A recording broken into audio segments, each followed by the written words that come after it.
IF27 saw him M32 with his coworker at 2 a.m. in our shower as I came home from a trip early to surprise. He has no idea. It's 6 a.m. I'm drunk and I don't care what to do next. Throwaway for obvious reason. 2 had taken a trip for a couple days and thought since I had the next couple days off including Valentine's Day I decided to come home and surprise him. God, this is so hard to type. I'm shaking typing and I can barely see. I bought takeout and beers to surprise him and before bringing things in I wanted to sneak up on him and I don't care yell surprise or something. I unlocked the front door, quietly opened it and went to find him. I walked up our stairs and heard noises from the bathroom, showers on, doors open, and OMG on the fucking door I see panties hanging on the doorknob.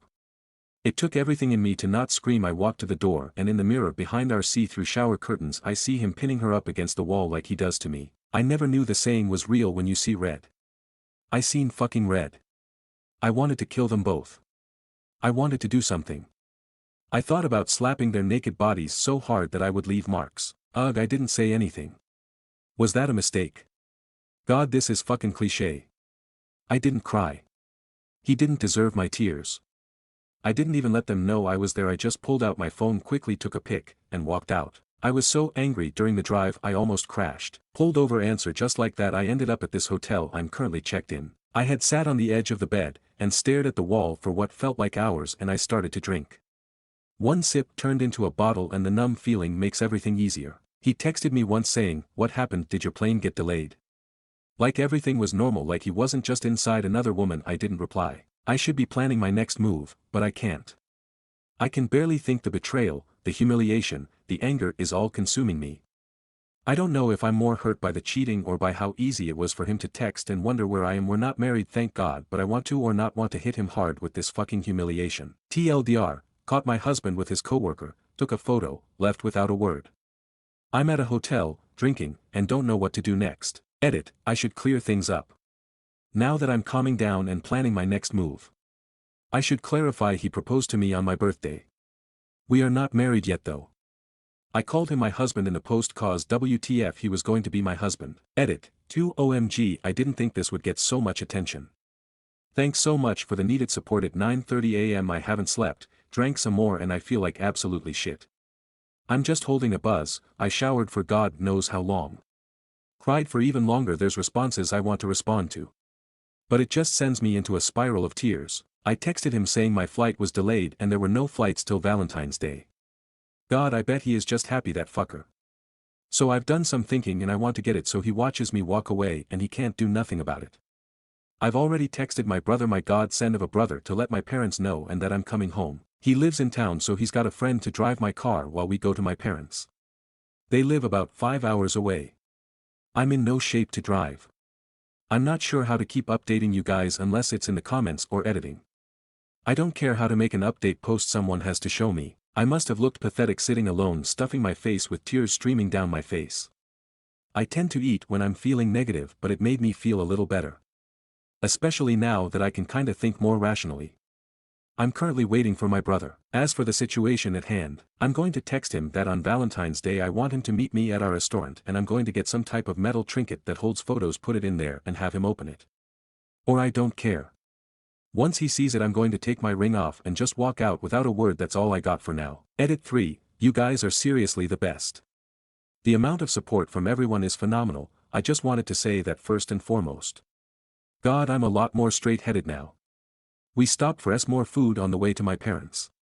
We're about maybe a little before halfway there. It's a drive. I thought about this whole situation and from looking at the comments and guidance from my brother and his friend and even who I am as a person. This man seriously hurt me. I am so relieved this didn't happen while we were married or worse started a family together. I want kids, I want that life, but absolutely not with a pencil dick like this dickwad. I made an appointment to get checked for STIs and whatnot, so that's fun. I can't wait to see my parents.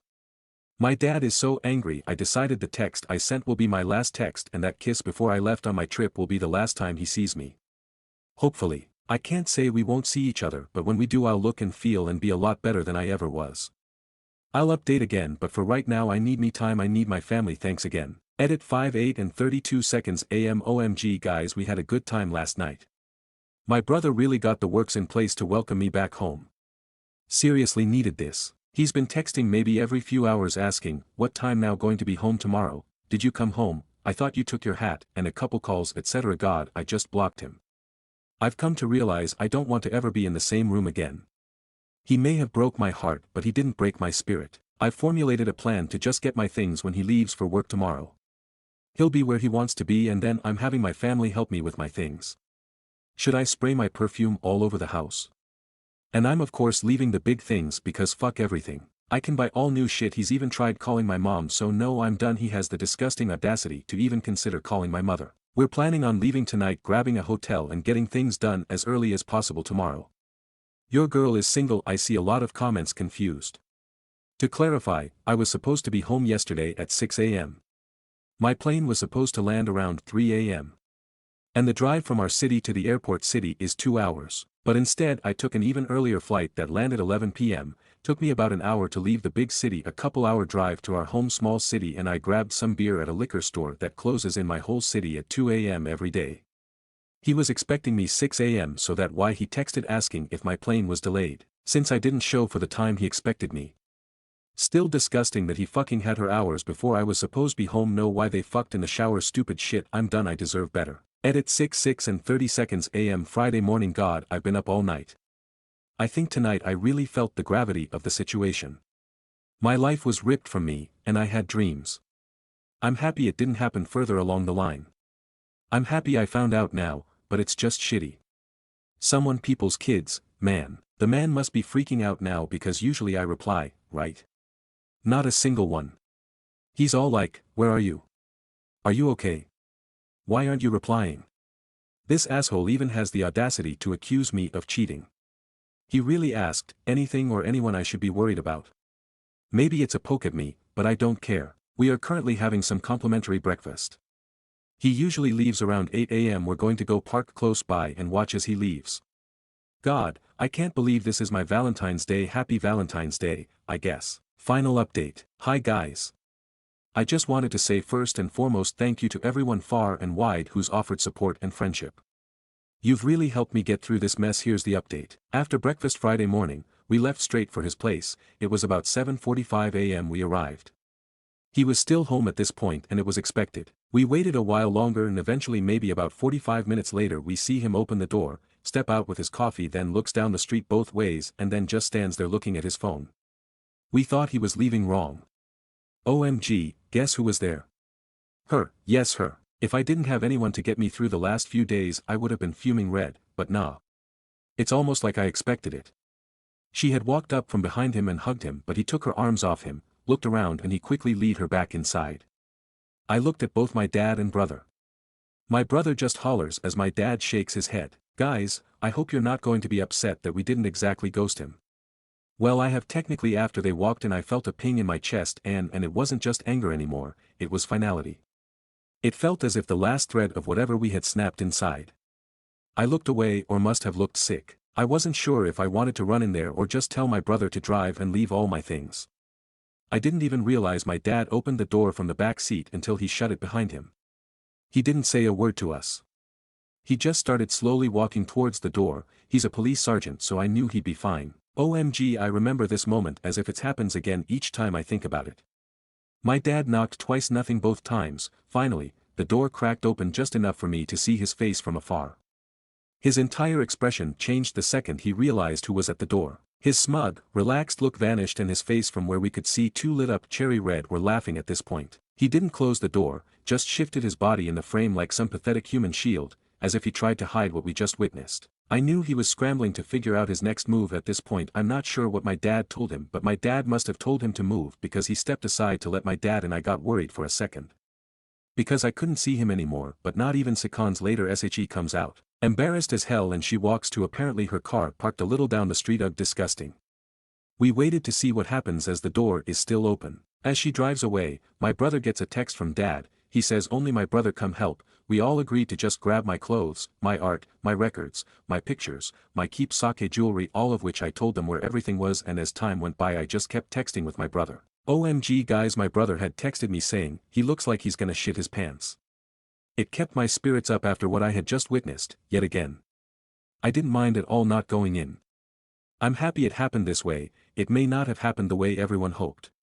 But I sure as hell know he was embarrassed as fuck and left wondering. He can keep that hat. My dad is a godsend. I told my family about the post and my dad offered to write his perspective since he was face to face with my ex. He's just the best, my family is just the best. I can't even begin to express how much you guys helped me. Gave advice and just shared some of your experiences as well. God, cheaters fucking suck. He can rot inside as he wonders and I'm free now. We left without looking back literally, and I think this is the final update. Thanks so much guys. From my dad. I approached my daughter's ex's residence and immediately heard a woman laughing inside. I knocked once, the laughter stopped. I knocked again, and I could hear muffled voices and movement inside. When he opened the door, his expression immediately changed. He recognized me and looked caught off guard. I told him, X, and don't try to hide anything. It didn't have to be like this. All we want is O's belongings. He hesitated but let me inside. As I stepped in, I continued, you owe her at least that much, the decency to collect her things after what you've done. I saw a young woman inside and told her she should leave. She gathered her things and exited without protest. Meanwhile, X kept asking how much my daughter knew, attempting to justify his actions. I ignored his attempts at explanation and texted my son to come help move O's belongings. X continued pressing, insisting he had made a mistake and wanting to know exactly what O was aware of. He was visibly anxious. X ran a hand through his hair, eyes darting between me and the door. I never meant to hurt her, he muttered, it just happened. I shook my head at him and stated. No, X, you made a choice. He swallowed hard. What does she know? I held his gaze. Enough. A knock at the door. My son had arrived. Without another word, we started gathering O's things. X stood there, silent, as we moved past him. As I reached the door to leave, I spotted O's hat where she left it. I grabbed it, turned to X, and lightly tossed it to the floor. You keep this, I said, then shut the door behind me. At some point I left the engagement ring on the island counter. I told my daughter that, if you pawn that ring, some poor couple will be with that ring. It's more of a punishment to him, he lost the real diamond. Stories number 2. I am at a loss as to what to do with my 54M wife, 51F request. My wife and I have been married since 2001 and together since 1999. She is the most intelligent, thoughtful, caring, loyal person I know, and I have always thought of myself as fortunate to have met and married her. She is, even today, aesthetically beautiful and men have told her this throughout our marriage. She has always shot them down. Earlier this year, she was diagnosed with uterine cancer, stage 1 and had a full hysterectomy. I was never concerned about the cancer, it was diagnosed early, dealt with quickly and she made a full recovery. I took time off work to look after her after the surgery and all seemed well. There were some to be expected emotional instances on her part and although I am not an emotional person, we dealt with them together. After her recovery, she was insistent that we start living life to the fullest and took a 10-day trip to Europe, followed by a trip to Belize. We also have a trip to the UK and Spain, Portugal later this year. I am fine with these things, building memories and crossing bucket list adventures off our list. I also understand that these are a result of feeling fragile on her part. She also took up yoga, swimming and healthy cooking classes. I was fully on board until last week. Last week she came home from work and told me she wanted a hall pass. A one-time opportunity for her to have sex with someone else besides me. She said that since her cancer diagnosis her outlook on life has changed and she doesn't want to be handcuffed from doing things she wants to. She explained that there is this guy at her work that she has always had some attraction to. He is leaving the company and she will never see him again, so this is the perfect opportunity to sleep with someone else. She said that I could say no of course but that she would be mad disappointed at me for an indeterminate amount of time and that it would be confirmation of my male toxicity and insecurity. I don't consider myself to be toxic and if not wanting your wife of 20 plus years to have sex with someone else is insecure then I guess I am insecure. I told her that I appreciated her talking to me about this but approval via coercion is not approval. I also said that I do not appreciate her language in describing my, as of yet, unknown reaction to this very large issue that could affect the rest of our marriage life. I got up in the morning. She basically said that she was sorry for putting such a large decision solely on my shoulders and that to help, she was taking the decision away from me. She booked a hotel near where her co-workers are having a party send-off for this guy and she would spend the night there, with him and hoped that I would be here when she got back. That she would answer any questions I have about the night after it happened but not before. She will not tell me who he is or anything about him, because she knows me too well and that I will dwell and obsess over him, and that would make it too real for me, which is pretty accurate. Her POV is that the less I know the better, which contradicts the offer to tell me anything I want to know after it happened. I think she knows I won't want to know ask anything or she simply will not tell me. Part of me thinks, at least she has been honest with me and she has been through a lot since finding out she had cancer so maybe I should just let it happen. I certainly have no concept of what she went through so I cannot dismiss how this affected her mental state outlook on life. Part of me wants to put my foot down and say this is not going to happen and deal with those consequences when they happen. Her BFF called me callous for even suggesting that I wouldn't let it happen, because I have no idea what she went through. I find it hard to believe that she is okay with the possibility of throwing away 20+ years of marriage over some guy that she has had no relationship with outside of work and that I should just call her bluff. Maybe she thinks similarly that I won't throw away the marriage because of one encounter. I just don't know what to do. I empathize with her and then an instant later I am angry with her. Part of me wants to know who this guy is. What does he look like? What has he got that is so enthralling for her? Is he just a safe option? Is he married? Does his wife know? Would I be a callous asshole for saying no? What can I do besides walking away? TLDR, wife battled cancer, won, but now wants to have one night with a soon-to-be former coworker and I have no say in the matter. Accept it or destroy 20+ years of a great marriage. Top comments. Commenter 1. Kinda think this is the way your marriage will be from now on. With her epiphany, she wants to relive her life and she is going to do it regardless of your feelings. I think she is being rather selfish and probably only threatens this because she thinks you are beaten down and will simply put up with it. Perhaps not the best time for trips and frills. She wants the single life, let her see what that means. Reply. She thinks because she will never see this guy again and that I have never met him, supposedly, that it won't really affect me or our marriage in the long term. I am left with accepting it and never viewing her the same way again or going through a divorce at 54. Not really great options on either front. I don't know where her head is and the bout with cancer is affecting her in ways that I couldn't possibly imagine. I don't think she believes I will leave. Update. I received a ton of advice that I couldn't possibly respond to. I do appreciate the people who took time to offer advice in the comments or via PM. It has been an exhausting couple of days. I was hoping that my opposition to her plans would give her pause, but unfortunately that did not happen.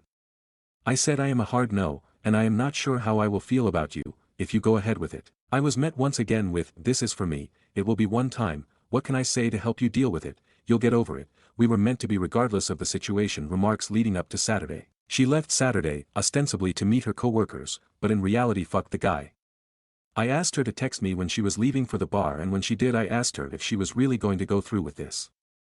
After her response, I am not answering any more questions tonight, I will see you tomorrow. I blocked my wife. Then I did something either stupid or brilliant. I went to the bar where the get-together was happening. Well, not the bar but a transit bench across the street. I waited for a long time. It was running through my mind the leading up to this event, that I need to know who this guy was, maybe to compare myself against him. To see what he had that I do not. It was driving me crazy not knowing who he was and what was so special about him that she would ruin a marriage for. After what seemed like eternity, a woman that I recognized from my wife's office left the bar and got in a cab. Soon other people started filing out and a whole group came out and people were hugging a man and shaking his hand. I assumed that I had my guy. I didn't see my wife and had a brief thought that maybe she called it all off. I unblocked her and there were no messages. Everyone said their goodbyes and left. Dude was standing outside for a few minutes and then my wife came out.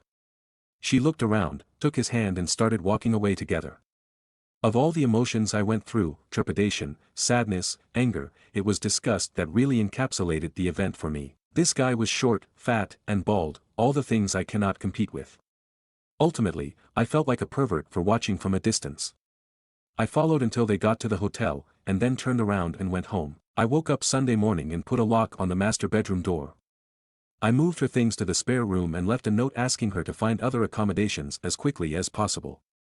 I visited another friend who is a lawyer and he gave me some sage advice and a couple of recommendations for divorce attorneys and made the introductions. My wife had been calling me numerous times since around 11 or so. Once blocked the calls go to voicemail. I listened to the first couple but felt nothing but some satisfaction when she couldn't get through to me and she was obviously becoming concerned. I didn't want to go home but I left in such a hurry that I didn't plan an overnight properly. I got home around 9 and as per my buddy's advice, I recorded the interaction. I was halfway up the stairs when she came up from the family room asking what was going on. Could we talk?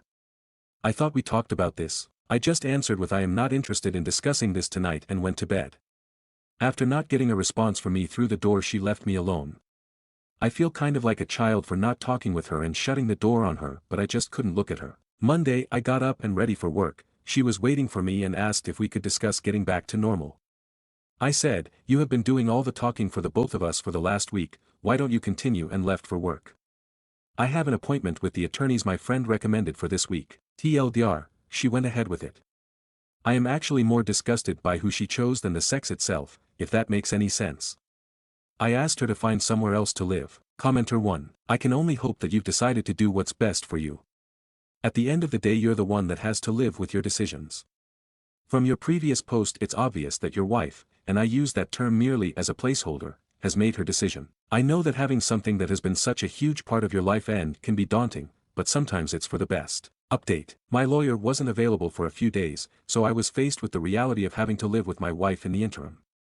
I really didn't want to go home and have any discussion, let alone a discussion about our relationship. When I did get home I was basically ambushed by her friends and my mother-in-law.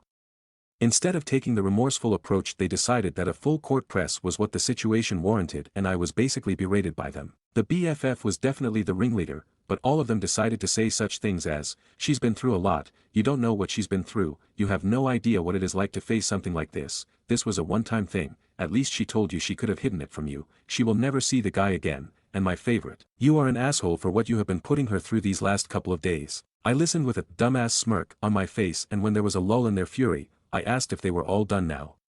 Then I asked my wife if there was anyone in her circle of friends or anyone else that she forgot to tell about this. I quietly informed all of them that I was going to sit down with their husbands and tell them about how they verbally abusing me, shaming me and trying to coerce me into staying with a cheater. After I told them to leave, I said that I had no say in entire event and so they have no say in whether I stay or not. My STBXW sort of apologized. She said that she regretted the entire thing. I said there is a difference between regret and remorse. You regret what happened because of the cause and effect. You have regret because your life will never be the same, our relationship will never be the same because you were wholly and willfully unconcerned about me and what I wanted. She asked if I had any questions that she would answer them now, no matter how disturbing. I said that the one question I do have is why not necessarily why this guy, why this low-end unattractive, unfit guy, but why someone else in the first place. She said that the cancer scared her to her core. She felt like she was rushing toward mortality and stepping out of that tunnel was appealing. She said that after all this time of being a wife, and mother and worrying about family, this was something just for her. An escape. The guy was just someone who was interested in her for a long time, she knew wouldn't say no and was completely opposite to me. I said if I was going to risk my marriage, the woman would have to be a serious upgrade from you. I told her that I saw you and him coming out of the bar that night. I watched you walk away from the bar hand in hand towards the hotel.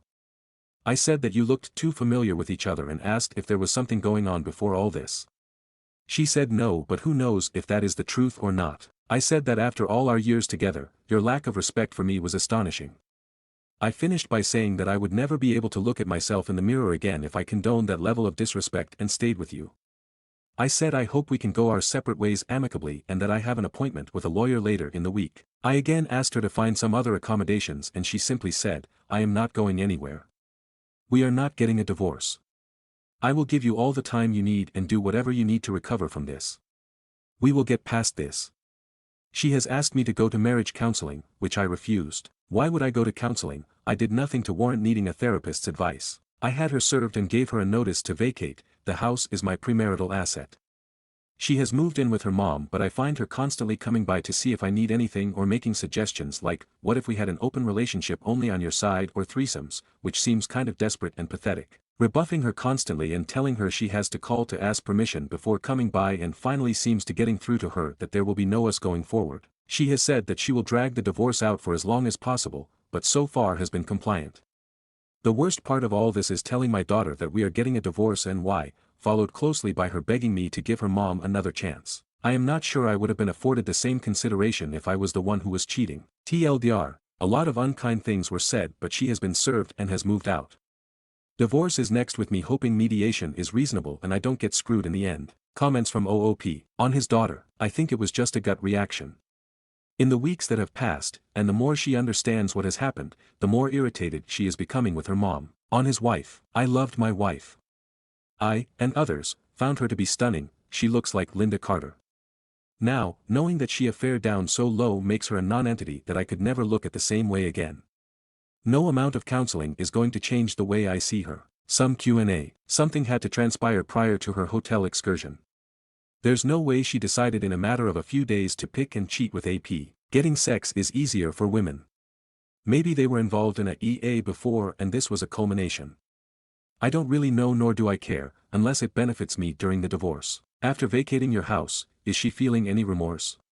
Or is she still thinking you need to get over it as of today? Going NC with WW should be easy since daughter is an adult. What desperate measures has she taken that you haven't mentioned in your post and comments? She was stoic and held her position right up until she was served. Then she became visibly upset and resorted to begging, pleading and bargaining. Plenty of tears, begging and bargaining after the fact, but that may be just optics. Maybe she fell out of love and now is regretting her new station in life. She's an attractive woman, she will have plenty of men willing to date her, but I won't be one of them. Update 3. There is not much to report. We are in the process of getting a divorce, however where we live, we must be legally separated for 1 year. My STBXW has said that she will give me whatever I want in the divorce if I agree to attend marriage counseling, but I am not interested. There was a bit of back and forth while we worked out what separation looks like in everyday life from this point forward. As a result, we have only just agreed to the confines of the legal separation, so as we move towards defining the divorce language, maybe my stance may change. The house was a premarital asset, so she has no claim to it. The only things she could go after are my pension, vehicles and vacation property, but I would counter that she has lived rent-free for 20+ years and has her own money plus inheritance from her father. I may have offered a top-up in retirement as she was a stay-at-home mom while our daughter was young, but that would be the most at this point. I received a lot of messages about her friend group and my daughter, so I will clear up any misconceptions now. My daughter isn't taking her mother's side. She has always been a mama's girl, but she is very unhappy with her mom right now. Her initial reaction was just shock and held out hope that we would work through any issues and stay together. Now she accepts that is not going to happen. She has been limiting her interactions with her, but at the end of the day, she is still her mom. The friend group husbands were upset at the level of complicity of their wives in aiding and abetting the contact cheating and made them cut off my wife, but that seems to have been forgotten at this point. The BFF was the ringleader and seems to have taken perverse pleasure in actively creating scenarios where they would be in contact, at the very least encouraging to the point of causing her husband to question her motives. It turns out she didn't like me at all and this was her way of sticking it to me. I guess she wins. The BFF's husband said that there were some sexting in his wife's messages but said he is dealing with it. We did meet up with him being apologetic for his wife's complicity, but it is not his fault and just want to move on. I have decided not to date anyone for a while. I will not be getting married ever again. So that is it. I doubt I will post again unless she wins the lottery and I find it my heart to forgive her. For you Angel posts and his crew at our Am I the Angel, she couldn't be pregnant with twins because she had a hysterectomy, and that is not how women work. Stories number 3. Am I the asshole for not wanting to be friends with a woman who was having an affair with her brother-in-law? We are all in our early 30s. Me and my husband were best friends with this other married couple. We both have 2 kids close in age. It was perfect. This couple stood in our wedding. We've done trips with them, gone camping etc. It came out that the wife was sleeping with her brother-in-law for a long time, husband's sister's husband, whom me and my husband were also friends with. This broke the whole friend group since it's beyond diabolical to most of us. Both couples ended up staying together, must make for an uncomfortable family Christmas. Some of the friends have swept in under the rug and now hang out with this couple again, and I, a year later, still refuse to be friends with a woman who is capable of this. She was best friends with her sister-in-law and still proceeded to sleep with her husband. Am I the asshole for not being able to overlook this? Am I the asshole for never wanting her in my life again? Stories number 4. Aita for walking out when I saw my ex-boyfriend. I'm using my younger sister's account BTW, so I might not be online much. Okay, so I am 21, female, and my ex-BF is 20. 3 days ago, my best friend invited me to celebrate Thanksgiving with her and our other friends. We were able to invite partners, siblings etc. My older sister 24, arrived before I did.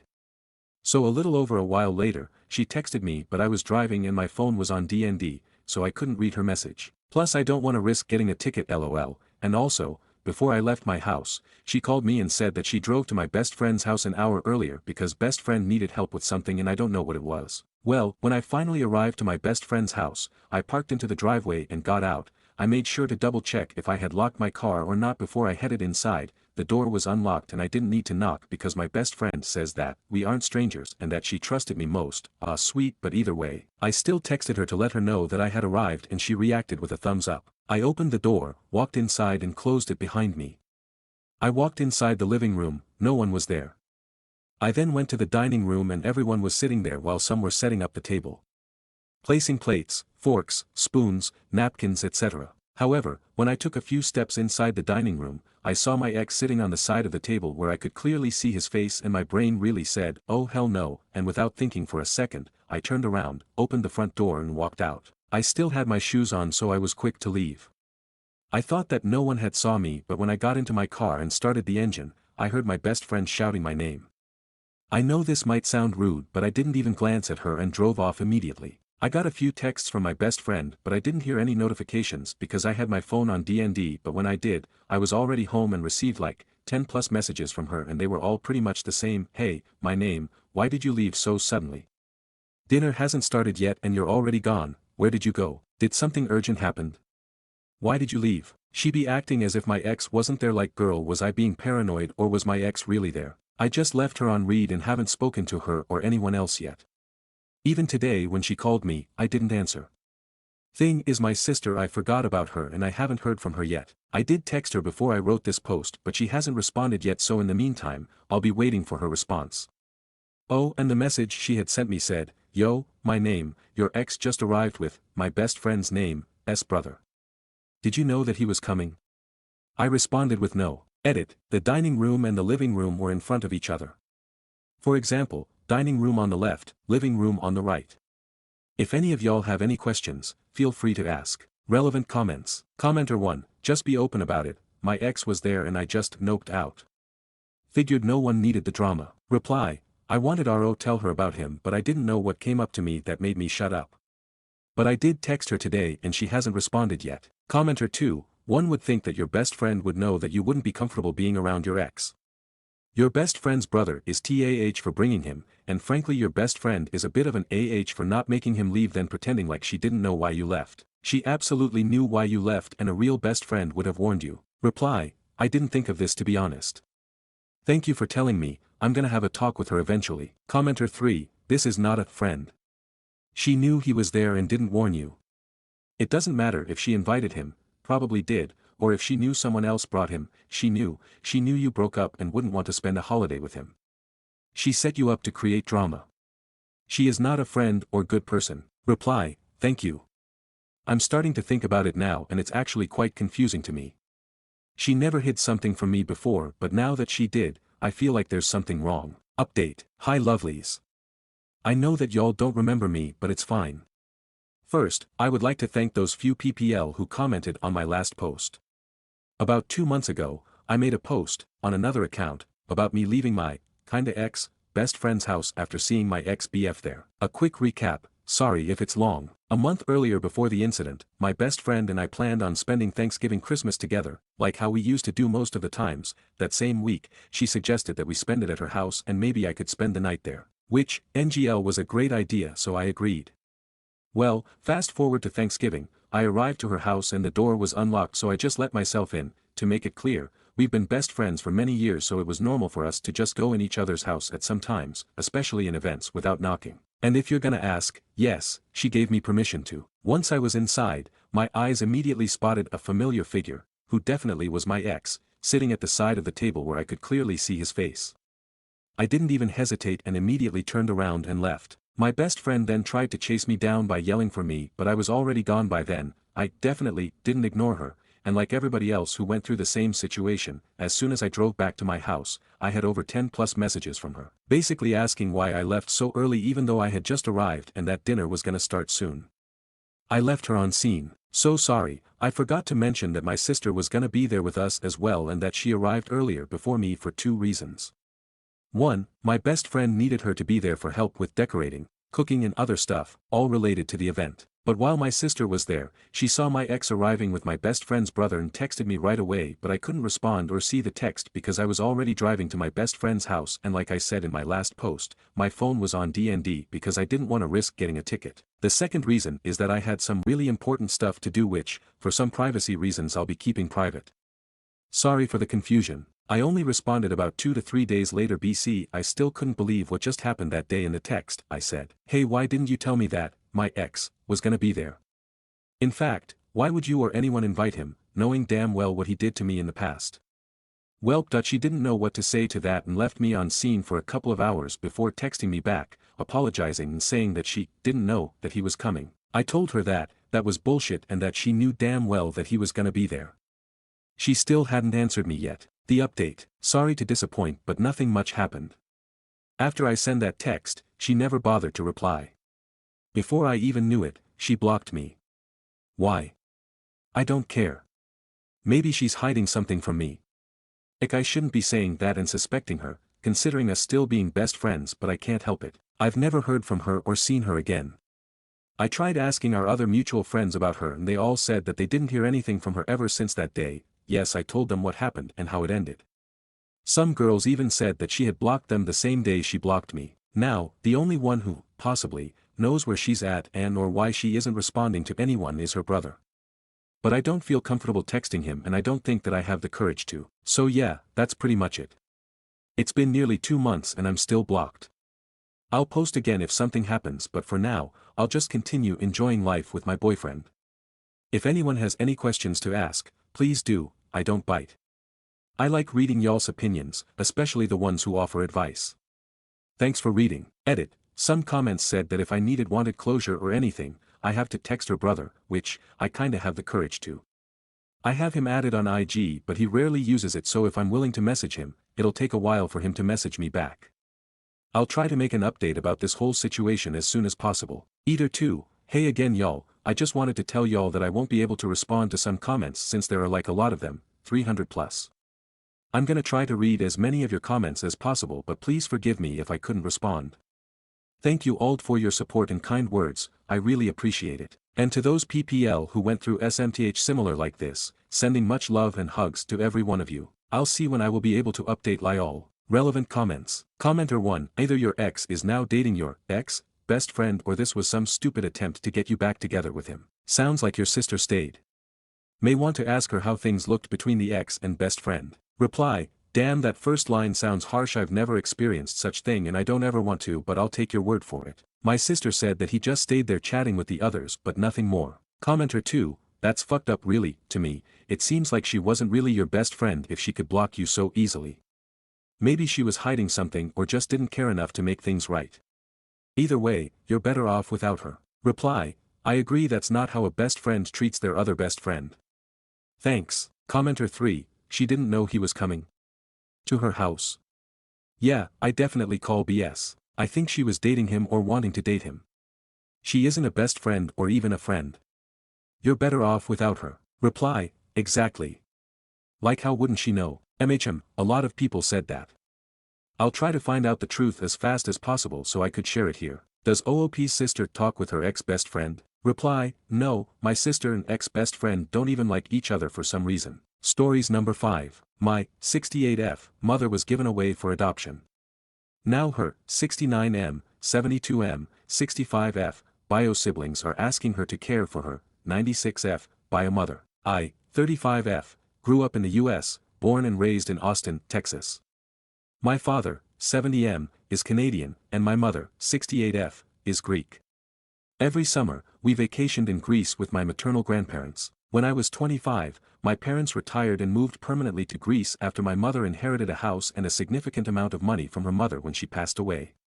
That's when things took a strange turn. During the last few months of my grandmother's life, my mom went to Greece to care for her, as she was no longer able to take care of herself.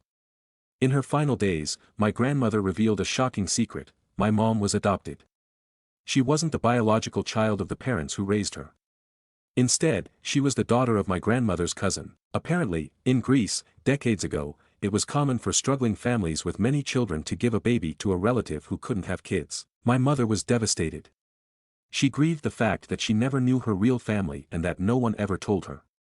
After my grandmother passed, she decided to move to Greece to reconnect with the biological family she never met. She traveled to the region where her biological mother lived and met her for the first time, along with 2 older brothers and a younger sister. Her oldest brother was especially emotional because he vaguely remembered the day they gave my mother away as a baby. But from the start, my mom was hurt that none of them had ever tried to find her. Their excuse was that she had moved to the US and it was difficult to track her down, while her biological mother said she had made a pact with her cousin, my adoptive grandmother, never to reveal the truth. The entire village had been told that my mom had died as a baby, so no one ever questioned it. For the past 10 years, my parents have lived in Greece, and my mom has built a close relationship with her siblings. However, her relationship with her biological mother has remained distant and formal. She never got over the fact that this woman kept all her other children but gave her away, likely because she was a girl. At the time, boys were valued more because they worked the fields and contributed to the family's income, whereas girls were seen as a burden. 2 years ago, I was able to move to Greece as well, since the parents who raised my mom left her a sizable inheritance. It allowed us to live comfortably, and honestly, I preferred the lifestyle here. We live in a beautiful place near the capital, and life is peaceful. Now, here's the issue. My mom's biological mother is now 96 years old and in very poor health. Her biological father passed away decades ago due to political circumstances. Her 2 older brothers, her sister lives abroad, have been taking care of their mother, but they are exhausted. Their wives are complaining, tensions are rising, and at a recent family gathering, they told my mom that she should also help take care of their mother because it's unfair that they are doing it alone. My father was furious when he heard this and told my mother to cut them off entirely. My mom refuses to take care of this woman, she doesn't love her, doesn't feel any emotional connection to her, and can't forgive her for abandoning her. My mom is not close to this woman's and of course she has no legal claim to any inheritance from this family. However, she has truly enjoyed her relationship with her siblings and their children and doesn't want to lose that. She's feeling pressured, though, and she's deeply upset by their demands. When I found out, I was livid. How dare these people ask this of my mother, knowing full well that she was abandoned and that no one even attempted to find her. I feel like they're manipulating her, and she's unable to see how unfair this is. I'm getting married in a month to my fiance, who is Greek and fully supportive of me, and I am seriously considering uninviting all of them from the wedding. I want to send a clear message that we don't want contact with them anymore. However, my mother is hesitant, she doesn't want to escalate things, even though she's hurting. I feel like she's not as attached to these people as she thinks. She's mourning the idea of the family she never had rather than truly loving these people. And I hate seeing her being taken advantage of. I always idealized Greece and the strong bonds of family, but now I see that's not always the case. I'm so disappointed by all of this. What would you do in this situation? Would you cut them off? Would you disinvite them from the wedding? How can I help my mother navigate this? This is a throwaway account because I'm very active on Reddit and don't want people to know my personal business. Edit, I forgot to mention something I think is important. My mom suggested they find a senior care facility to put her biological mother in. She even offered to pay a quarter of the price. My biological uncles were offended because they said it was disrespectful to their mother to put her in a nursing home. Another Greek thing, although they are generally financially comfortable, a quarter for a good structure can mean 400 to 500 euros person per month. Which, by Greek standards, is enough. I think their idea of help is taking her biological mother home for a few months. Update, hey y'all. First of all, thank you so much for all the responses to my previous post. I decided to share it with my mom and let her read your comments. She was really moved by the similar stories some of you shared. This led to a deep conversation between us. Over the past few years, my mom has learned a lot about her adoption. Unfortunately, my bio-grandma was not a good person. The wife of one of my bio-uncles, let's call her Maria, sat my mom down a few years ago and told her everything. Turns out, my bio-grandma was a very strict and spiteful woman who treated the people who worked for her horribly. She never wanted daughters and even tried to give away her other daughter, but that adoption fell through, so she kept her. My bio-aunt went through a really tough time growing up and that's why she moved abroad. Her brothers never supported her the way they should have, and they even cheated her out of part of her inheritance.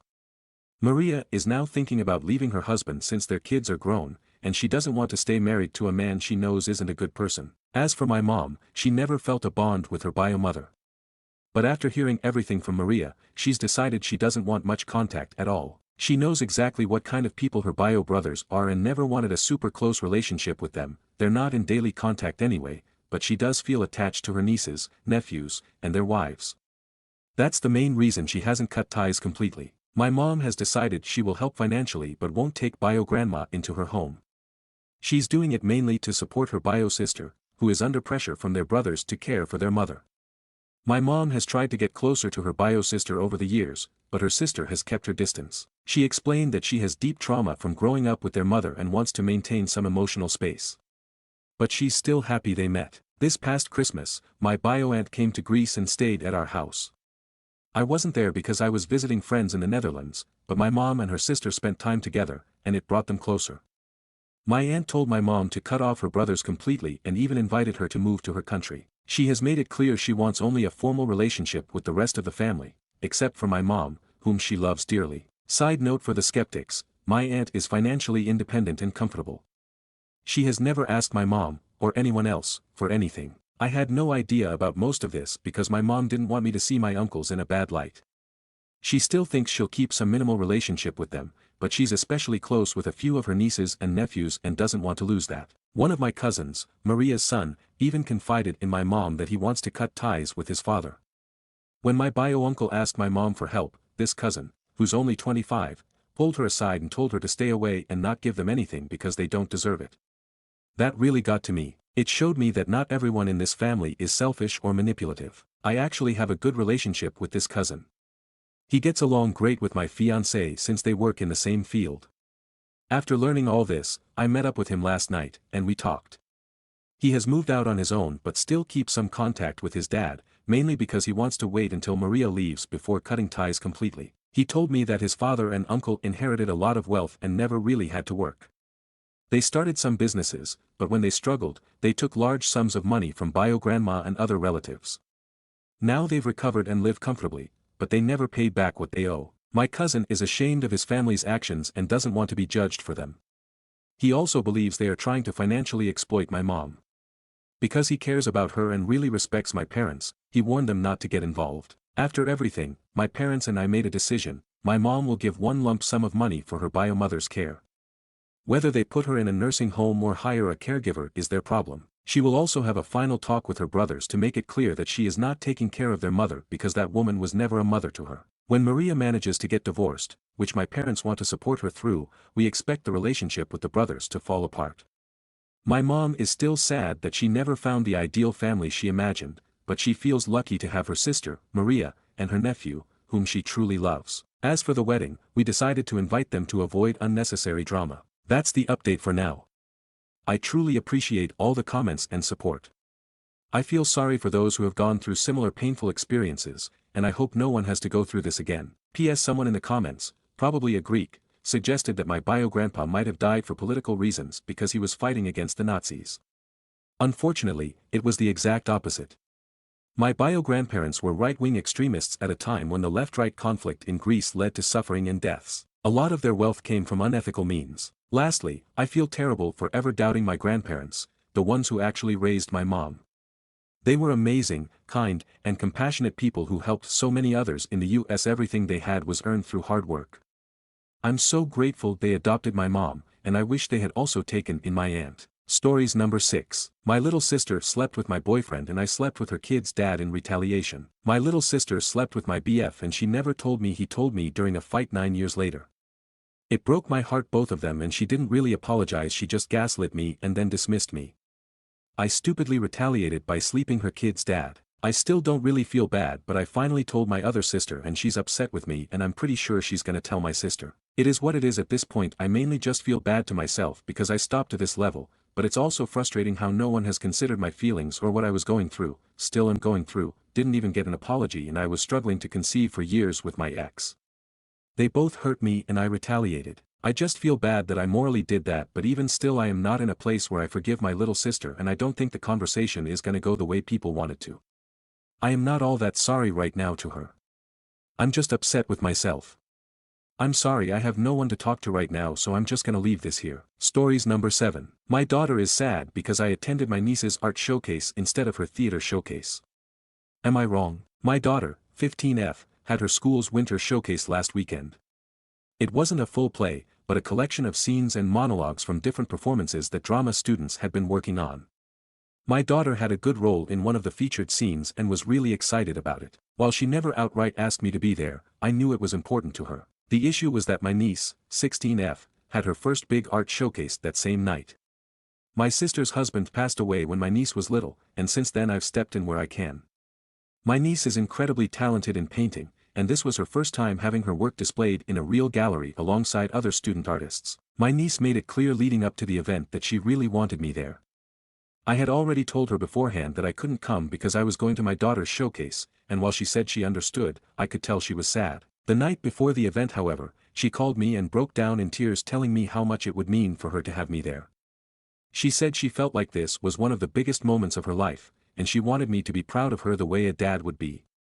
That completely shattered me. I felt like if I didn't go, I would be letting her down in a way that would stay with her for a long time. So after the call, I spoke with my daughter and my wife, and asked them if I could go to my niece's showcase, and they did give me the go-ahead. However, the day after the event, my daughter was really sad and upset. I did feel guilty, but also I did ask for permission from both her and my wife before I decided to go to my niece's showcase. My wife, however, told me that I should have stuck to my original plan regardless, and that our daughter has even cried a few times since her showcase. Am I wrong? Consensus: OOP is not just wrong, but a huge gaping asshole. Notable comment. Commenter 1. So your niece wanted you there like a father would, but the child you are actually a father to isn't as important? That's what you told her. Comment by OOP. My sister was at the art showcase too, but my niece was still really emotional about me being at the event.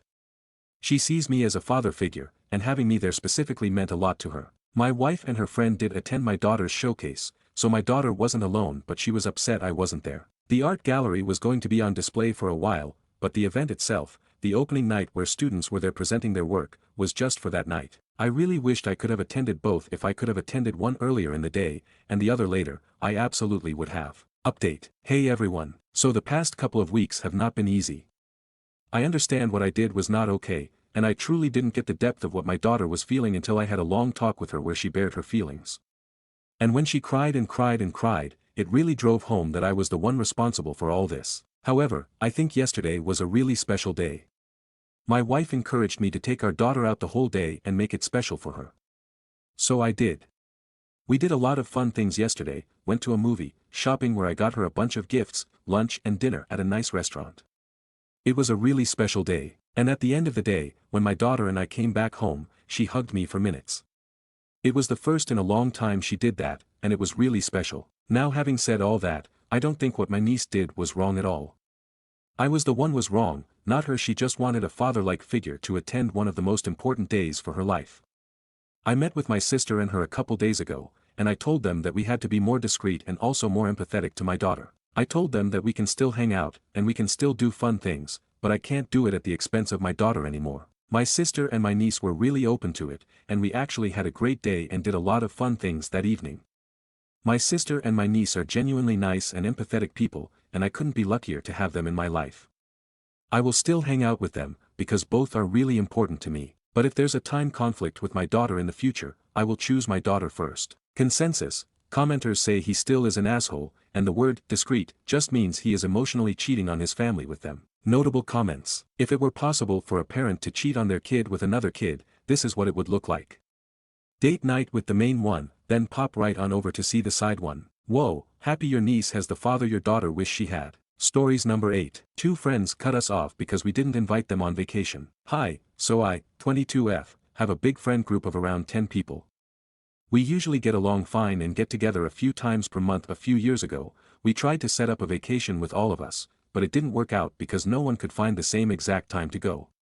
So we went with 7 people, leaving the other 3 behind. The other 3 were fine with it and wished us fun. This vacation was kind of weird because of 2 people specifically. Let's call them Danielle, 21F, and her boyfriend Marcus, 21M. They micromanaged a lot, told us what to do and where to go at all times, which might be because it was in Marcus's vacation home and he knew the location well, but still. They got mad at me when I didn't like their chicken and called me stupid. They felt I should know to plan around the vacation, when I had to leave 2 days earlier than the rest because I got an unexpected internship, which I needed for school. Overall, the vacation was moderately fun but not something I wanted to repeat. Marcus and Danielle are very controlling in general.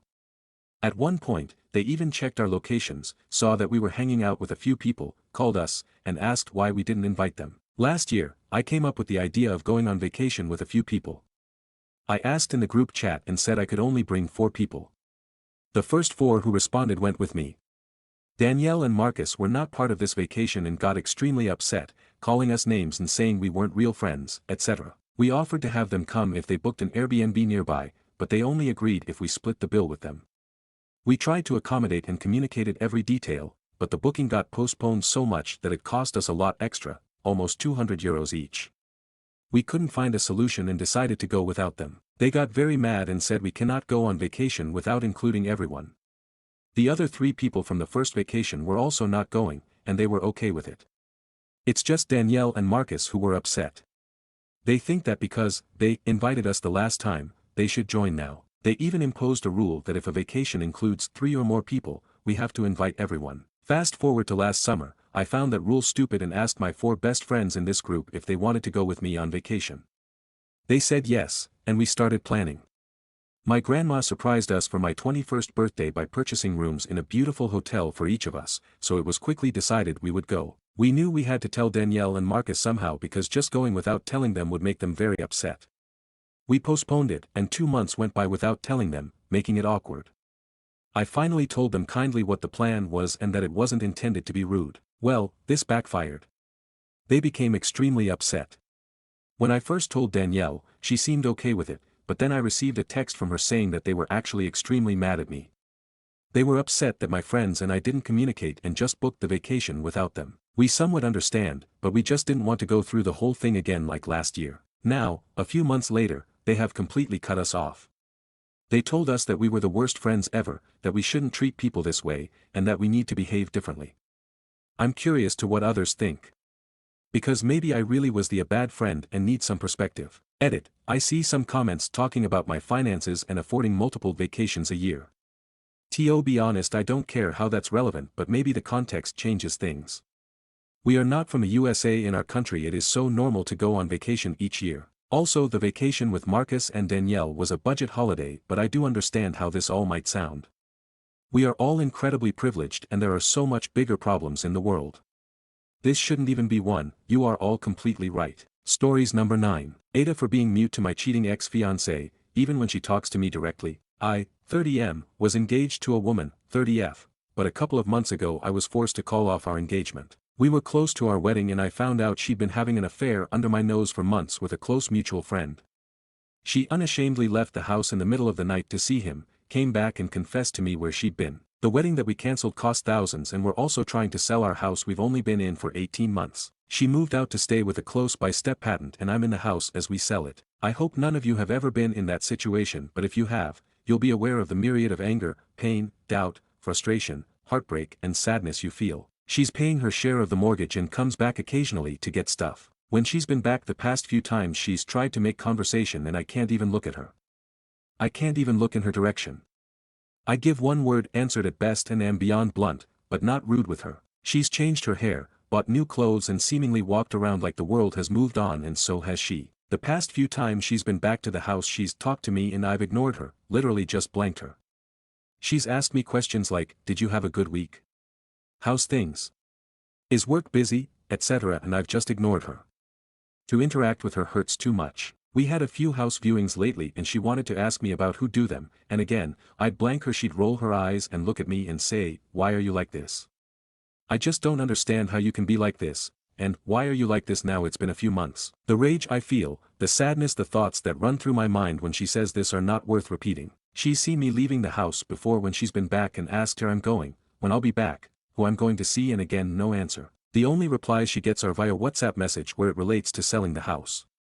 I'll give blunt messages and not reply to pleasantries or messages that don't require. I got messages recently to say I was being childish, I was being juvenile, I wasn't helping, my refusal to talk to her was just stupid, etc. I want to scream at her at what she's done and the extent of her betrayal, but I'm not stupid enough to think she'd listen. I'm not stupid enough to think it would change anything. The message, "I just don't understand where this is all coming from," is the last one she sent me. I want to lock the door on the day we sell the house, get into my car silently as she's moving out the last of her stuff and just get into my car and drive off. I want to be a dot, an enigma, nothing that she never heard from again, not even my hears my voice.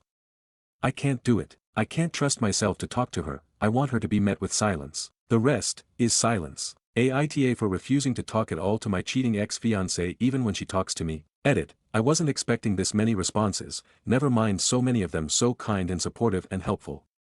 I'm in my kitchen sobbing. Stories number 10. Aita for not leaving my own birthday party to drive my best friend home. Hi everyone, this is my first post, so please bear with me. I, 26F, have been best friends with Jake, 27M, for over 6 years. We work at the same company and are also planning to go on a work and travel trip together soon. This situation happened last Friday, which was my birthday. I had planned a big family gathering with over 20 guests, some of whom traveled over an hour to be there.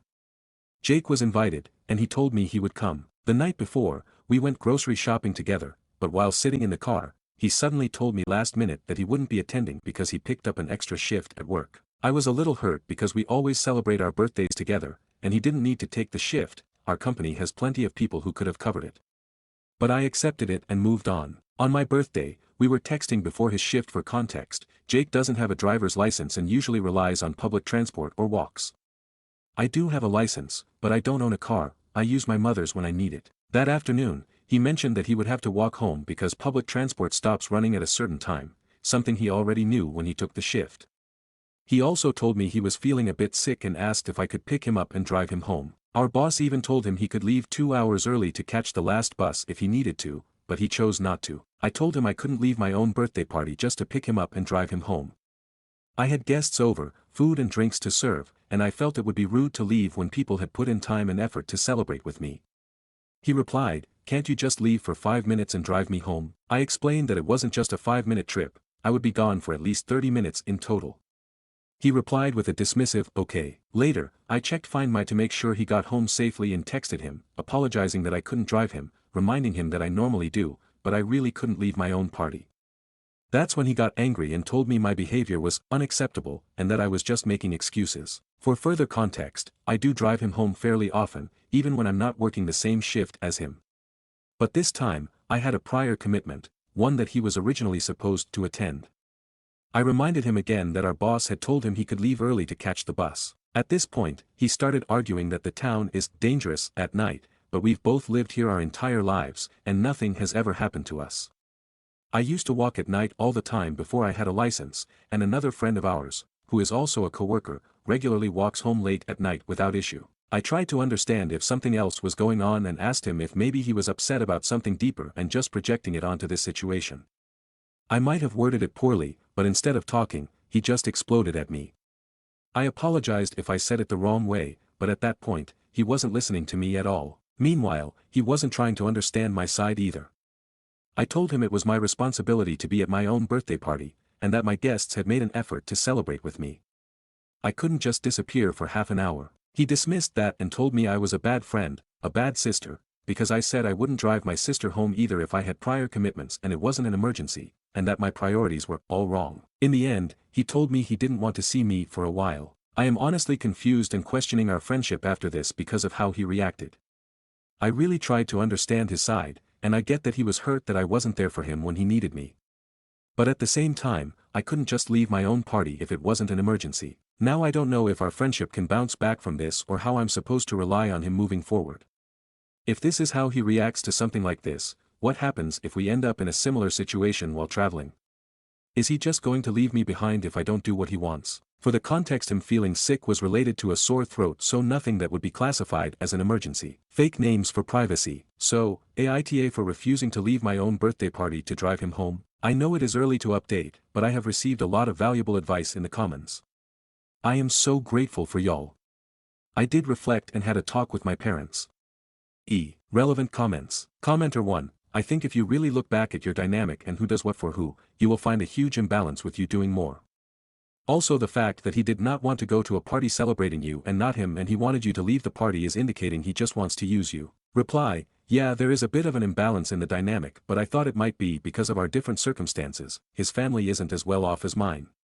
Also, acts of service is my love language, so I tend to do a lot for people I hold dear. I always thought of us as those typical picture-perfect TV show beasties, but his behavior regarding this incident shattered that picture for me. Commenter 2, even more, it sounds like he didn't like you being the center of attention. Is he usually the one that people focus on with you as the sidekick? Reply, to be honest, I don't know. I never really paid attention to who was the center of attention in situations where we are in groups. But not that I think about it. We have been to a party lately where he separated from me for pretty much the whole time to go off with another friend who we haven't seen in a long time, but I thought it's because they haven't seen each other in months and didn't really pay attention to that either and stayed with other friends. Commenter 3, thus was kind of what I was thinking. He sounds manipulative. No one is going to leave their birthday party to give someone a ride home. It's incredibly rude to leave a party in your honor, and I'm 99% sure that is common knowledge.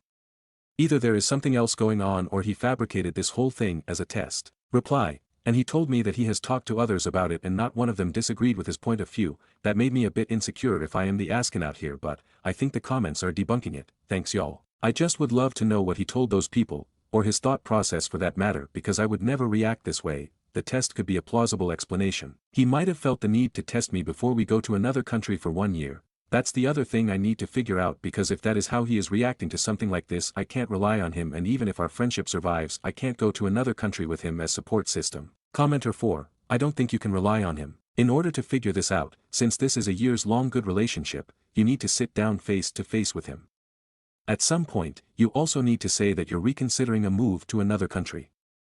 Following up with this is a very important issue to you. You'll have your answer after that conversation. Reply, yes, I think you are right, but I think I'm feeling too hurt at the moment. I should collect my thoughts first and might give him time to do the same before considering a face-to-face conversation about it. I never thought he would have the need to test me or something because we have already been so integrated in each other's lives. Update. I know this is an early update because my post is just a few hours old, but I thought I will compress more information and some things that happened in the last few hours into an update. First of all, thank you all for the helpful comments. I never expected so many people to relate to this. I'm so sorry for everyone who has gone through something similar. To clarify something I've seen speculated in the comments, there are no romantic feelings involved. He's gay, so there was never any romantic interest between us. After reading a lot of comments and reflecting on everything, I've decided to go no contact, aside from necessary work-related interactions. I've also made the decision to go forward with my work and travel plans alone because I simply can't trust someone like this to be my emergency contact in another country. I had a long conversation with my parents and showed them the chat. My mom actually broke down crying. She told me she's seen narcissistic behavior and red flags in him for years, but things have gotten worse in the last few months. She said this has been weighing on her, and when she laid everything out for me, I finally saw the bigger picture. Even though it wasn't a romantic relationship, I now realize he was isolating me from other friends and family, always trying to make himself the center of my social life. He even tried to insert himself into most of my other friendships, and looking back, any time I made progress in life, he would find a way to hold me back or drag me down. My dad told me that some of the recent arguments I've had with my family were actually their way of trying to get me to see what was happening, but I just didn't recognize it until now. He also said he's relieved I won't be traveling overseas with him. My parents reassured me that while this will be hard at first, I'll heal, and cutting ties now will make things easier in the long run. They also pointed out things I had overlooked, like how he tagged along on family holidays without paying but was never particularly grateful to my family for inviting him. I've started talking to one of our mutual friends about what happened. She's currently busy with the Super Bowl, but once she's back, I'll tell her everything as objectively as possible. I don't want to trash talk him or damage his reputation at work, but if coworkers ask, I'll be honest about why I've distanced myself. I genuinely do wish him the best, and I hope he works through his issues and finds happiness. But I'm done. My mom breaking down in tears was the final straw for me. Even though a lot of my social circle overlaps with him, I know I'll eventually sort everything out and move on. It honestly feels like a friendship divorce, but I think this is a necessary step. I need to reevaluate who my real friends are and how they treat me, and I might need to cut ties with a few other people along the way. I actually texted one of my close friends joking that we're getting a divorce and that I'm filing for custody of her. I really hope she won't be manipulated by him, but right now, I need to be prepared for anything. This won't be easy, but I'll cut my losses and move forward, hopefully toward a better future, with better friends, ones I can truly trust and who put just as much effort into our friendship as I do. Relevant comments. Commenter 1. You made the right decision. I know it isn't an easy one, but you need to surround yourself with people that lift you up, not hold you back. I'm hoping he fades away into the background, but I seriously doubt it. He's going to play the victim to everyone. Just be prepared. You owe him nothing and you owe others no explanation. Everyone always has an opinion and not a single one of them matters unless they have your best interest at heart. Reply, yes, sadly him playing the victim in the trash talking me could happen. I sure hope he has enough decency to just move on. But I am glad that I will be leaving the country for an extended amount of time soon and get my time to really distance myself and get to experience a new culture and hopefully find new friends along the way. Commenter 2, I'm so glad you're pulling away from him. That hole was going to destroy your existence. Reply, my mom told me the same thing and she also told me she is glad I got out before it is too late. I'm just glad I have my support system in place and I will steadily work towards distancing myself. Commenter 3, He overreacted the way he did because he had the whole evening of your birthday planned out. He intentionally took an unnecessary shift, setting himself apart from your party and your time with your friends. He declined the suggestion of leaving 2 hours early, which would have made it possible for him to have a ride home, because he was used to you caving to his manipulations and just knew he could convince you to leave your own birthday party for him. He'd already had a false narrative contrived in order to keep you gone longer, keeping you away from your friends and preventing you from being celebrated by anyone other than him. When you held your own, therefore having and maintaining your self-respect, he didn't get his way. This was foreign to him, and he couldn't handle it. Now he's doubling down and still trying to manipulate you. His silent treatment was orchestrated to get you to come running and apologize, but even that isn't working. I'm so proud of you, because this seems like something big that's needed to happen for a long time. He sounds emotionally immature and very self-serving. Get ready, he's going to try to make this rough for you if you let him. Reply, thank you, but I will try my best not to let him try anything again. I'm even thinking of changing my job after the work and travel. Commenter 4, I was wondering. Because he chose to pick up a shift at work. He chose not to attend your party. He chose to stay at work when he could have gone home early. He chose to not take the bus home. These were all his choices. You had a commitment. I'm sorry you lost a friend, but I'm glad you found perspective. Stories number 11. To fool by forgetting that Reddit is only as anonymous as you make it, and blowing up my relationship with my family over it. Obligatory. This isn't technically today. Really, this is more like, I've been kinda dumb for like 10 years, but hey, buckle in, it's a long one. My childhood was exceptionally isolated.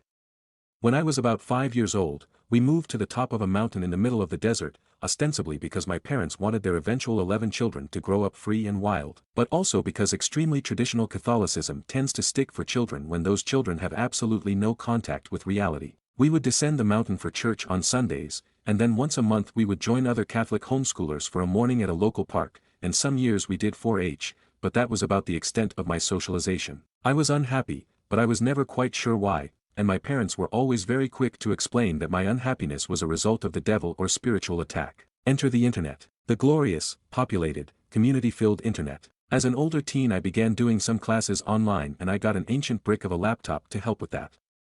And naturally, I eventually found Reddit. Finally, I had found a place where I could have community with other people and nobody would ever have to know I was an awkward homeschooler with a terrible long skirt and an awful haircut. I started in the Catholicism subreddit, and tended to keep it open in one page in case my parents walked in, but then in another page I could explore. And oh, the freedom of exploration. I learned history and science. I joined fandoms and discovered podcasters. I learned interesting terms like bisexual and even saw pornography for the first time. And I talked to other people. People who weren't homeschooled or sheltered or even Catholic. Not going to lie, I said some bullshit. For the first solid, 6 years that I was here, I was drinking that Catholic Kool-Aid hard. If you look far enough back at my history, you'll find a homophobic, transphobic religious bigot. Honestly, hella cringe. I also had a habit of occasionally complaining about the things my family did, especially as I began to realize just how desperately abnormal and unhealthy my childhood was. Word to the wise, kids, don't post your family drama on your main. It will eventually come back to bite you in the ass. Eventually, with time and love and joining the real world, I grew out of the cringe. I left the Catholic Church once I finally realized the depths of its misogyny, racism, and corruption. I realized that the fun word, bisexual, described me and started meeting with other queer people, and found out that they were not depraved predators, but honestly the warmest and most lovely bunch of people I'd met. I learned the real truth behind all the pro-life things I had been taught. I read books about abortion and trans rights. I connected with people in my town and then started doing IRL things once COVID ended, and now I volunteer at my library every week. I realized that I'm not broken and disgusting, waiting to be saved by an angry God. I made real friends and really learned to love myself for the first time. But you've been waiting for the fuck up. I made the catastrophic mistake of posting a picture of my sister's wedding on Reddit. You'd think that was nothing. I thought that was nothing. But my sister's ex, who has been involved in a decade-long custody battle with her, did not think it was nothing. In fact, he somehow managed to find the post and then from there find my Reddit account. And boom. 10 years of content. Homeboy must have read through thousands of posts and comments. And he found the ones where I complain about my childhood, commiserate with people about how my family is still conservative when I've gone to the liberal dark side, weird poems about fights with my sister that I wrote at 18. He went through posts about my struggles with fertility and struggles with religion. And he entered screenshots of them into evidence as proof that my family was not fit to be around the kid. By the time I had been told what had happened, told to delete posts, it was too late. My dad had the screenshots and then he went and found more. My whole family saw them. My grandparents called and texted in horror.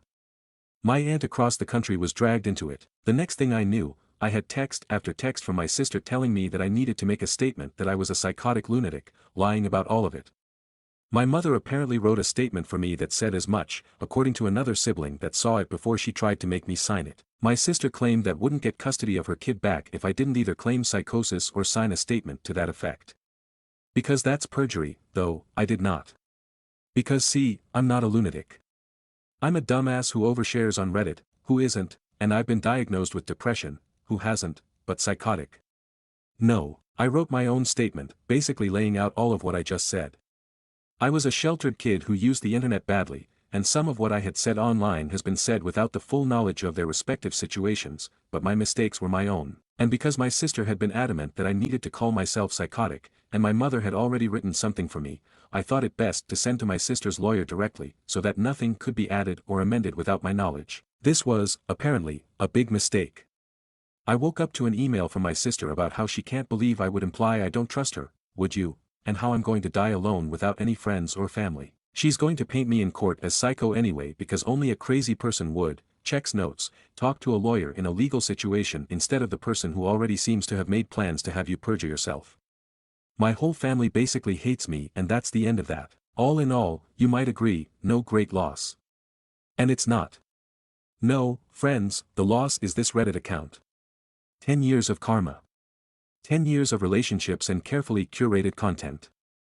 I shall have to start again with a new account, hopefully much more anonymous this time around. I'm torn between never touching this account again and using it as my new account exclusively for writing our erotica content, since now I know my father will be looking on at all my posts in disapproval anyway. Might as well lean into it. I'd say I'll catch you all on the flip side, but I really hope I'm not caught anywhere. I am so ready to go back being just another anonymous face in the Reddit crowd and this time I plan to stay that way. TLDR, I used Reddit like a personal diary for a decade, and much like what happened with my actual diary when I was 10, my family found it and it's basically destroyed our relationships. Stories number 12. I farted and my boyfriend got mad. My boyfriend, 30, and I, 28F, were cuddled in bed, under a blanket. Not doing anything, just cuddled up. Randomly, I farted, literally out of nowhere and he immediately jumped out of bed and said, "Okay, I'm done," and started getting dressed, saying, "Stuff like this irks me." I replied, "I understand, but that was completely unintentional but also very natural." His response, angrily, "Why would you fart in the bed, under the blanket?" I just sat there, shocked, with absolutely no words. At that moment, my heart shattered into every tiny piece imaginable. What should I do? Edit. Oh wow, I did not expect this post to blow up. Firstly, thank you all for commenting. For context, the fart did not stink. It was a little toot. Please understand me when I say I am not worried about the fart itself, I am more so concerned at his reaction. This is someone I heavily considered spending forever with, but that all became questionable after that situation. I am also extremely shocked at the number of comments of people who genuinely think women don't fart poop. Also, I wish this was fake. Trust me, I'm even embarrassed for myself. I didn't think if a fart would cause issues in my relationship that I've invested literally every fiber of my being in. Stories number 13. I paid a couple of girls to feign interest in my mate. I've got a mate who's nearly 30 now. To be honest, he's not a great looking bloke, but more importantly he's had no experience with girls ever, which sucks cause he's genuinely a great dude and maintains friendships with some girls, but he tends to friend zone himself before asking one out. He's suffered pretty hardcore anxiety and depression and hates going out, so this year at my birthday, one of the only events he'll come out for cause he's a great bloke and knows it means a lot to me, I asked a couple of random girls if I could shout them a drink and they could just compliment my mate on something and have a small chat. No obligation to be anything but just polite and nice, and my lord he's been a different dude ever since, his confidence has skyrocketed, he's even asking when we're going out next. If he ever found out what I did I genuinely think he would never leave the house again. Stories number 14. My best friend's GF ruined my food. I don't know how to tell my best friend that I'm pissed with his GF. I, 35M, am a foodie. I've been cooking since I was 10 and I even have a personal cookbook of the recipes I've accumulated over the years. I know my recipes to heart so much so that I often don't need a recipe to cook my dishes. My closest friends and I decided to have dinner and board game night last week, to which my best friend Clark, 34M, volunteered to host. He requested me to cook my spicy Italian sausage pasta and said that I could cook my pasta dish at his house. He even joked that he gets to keep any of the leftovers, which was fine by me. I agreed to this arrangement because his kitchen was equipped for me to cook my dish, and I didn't need to worry about transporting my dish. I arrived at Clark's house a few hours early with my ingredients in tow along with board games from my collection. Yes, I'm a board gamer too. Clark's girlfriend of 4 months, Sasha, 32F, let me in the house. I asked her where Clark was, and she said he was out doing errands and buying snacks and refreshments for later. I proceeded to the kitchen to prepare the ingredients and start cooking. My cooking of the sauce went well. The flavors were balanced to my liking. It had saltiness from the pancetta and the Parmesan rind, sweetness and tartness from the onions and canned and fresh tomatoes, heat from Calabria chiles, and herbaceous notes from a blend of fresh and dried herbs. After freshening up, I headed back to the kitchen. On my way back, I asked Sasha, who was in the living room, where Clark was. She said that he was on his way and would be back in 20 minutes. She then told me this: "Oh, by the way, I tasted your tomato sauce, and it lacks salt. I saw this video and the chef said that the sauce should be as salty as the sea. Don't worry, I've already fixed your sauce." "You're welcome." I thought she was kidding, so I just responded with, "Thanks, I guess." I was also worried if she oversalted my sauce. I quickly made my way back to the kitchen to taste my sauce. To my horror, my complex, balanced sauce was now as salty as the Dead Sea. I was fuming because my sauce was ruined by, in Gordon Ramsay's words, an idiot sandwich. She definitely misheard the advice from the video because you're supposed to have the pasta water as salty as the sea, not the sauce. I wanted to scold Sasha for ruining my sauce, but I had to fix my sauce first because my friends were bound to arrive in less than an hour. Unfortunately, I don't have the time or the ingredients to make a new sauce. I added a mix of lemon juice and honey, a can of crushed tomatoes, tomato paste, and splashes of water. I minimized the saltiness of the sauce, but the sauce was still off. I was thinking of no longer serving my dish, but my friends were excited about my food, and I didn't want to waste food. I just hoped no one would notice how bad the sauce was. My friends arrived, we all sat at the dinner table, and we all got a portion of each dish. While we were eating, I noticed my friends were pushing my pasta to the sides of their plates. Once everyone was ready for dessert, I offered to help Lexi prepare and serve the desserts. Lexi is also a foodie, but she's a baker and she's excellent at making pastries and desserts. When Lexi and I were alone in the kitchen, she asked me why my pasta was so salty.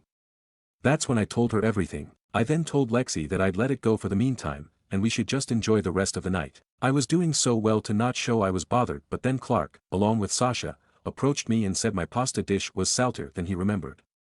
I wanted to say that his GF ruined my dish, but I decided to allow her to own up for her mistake.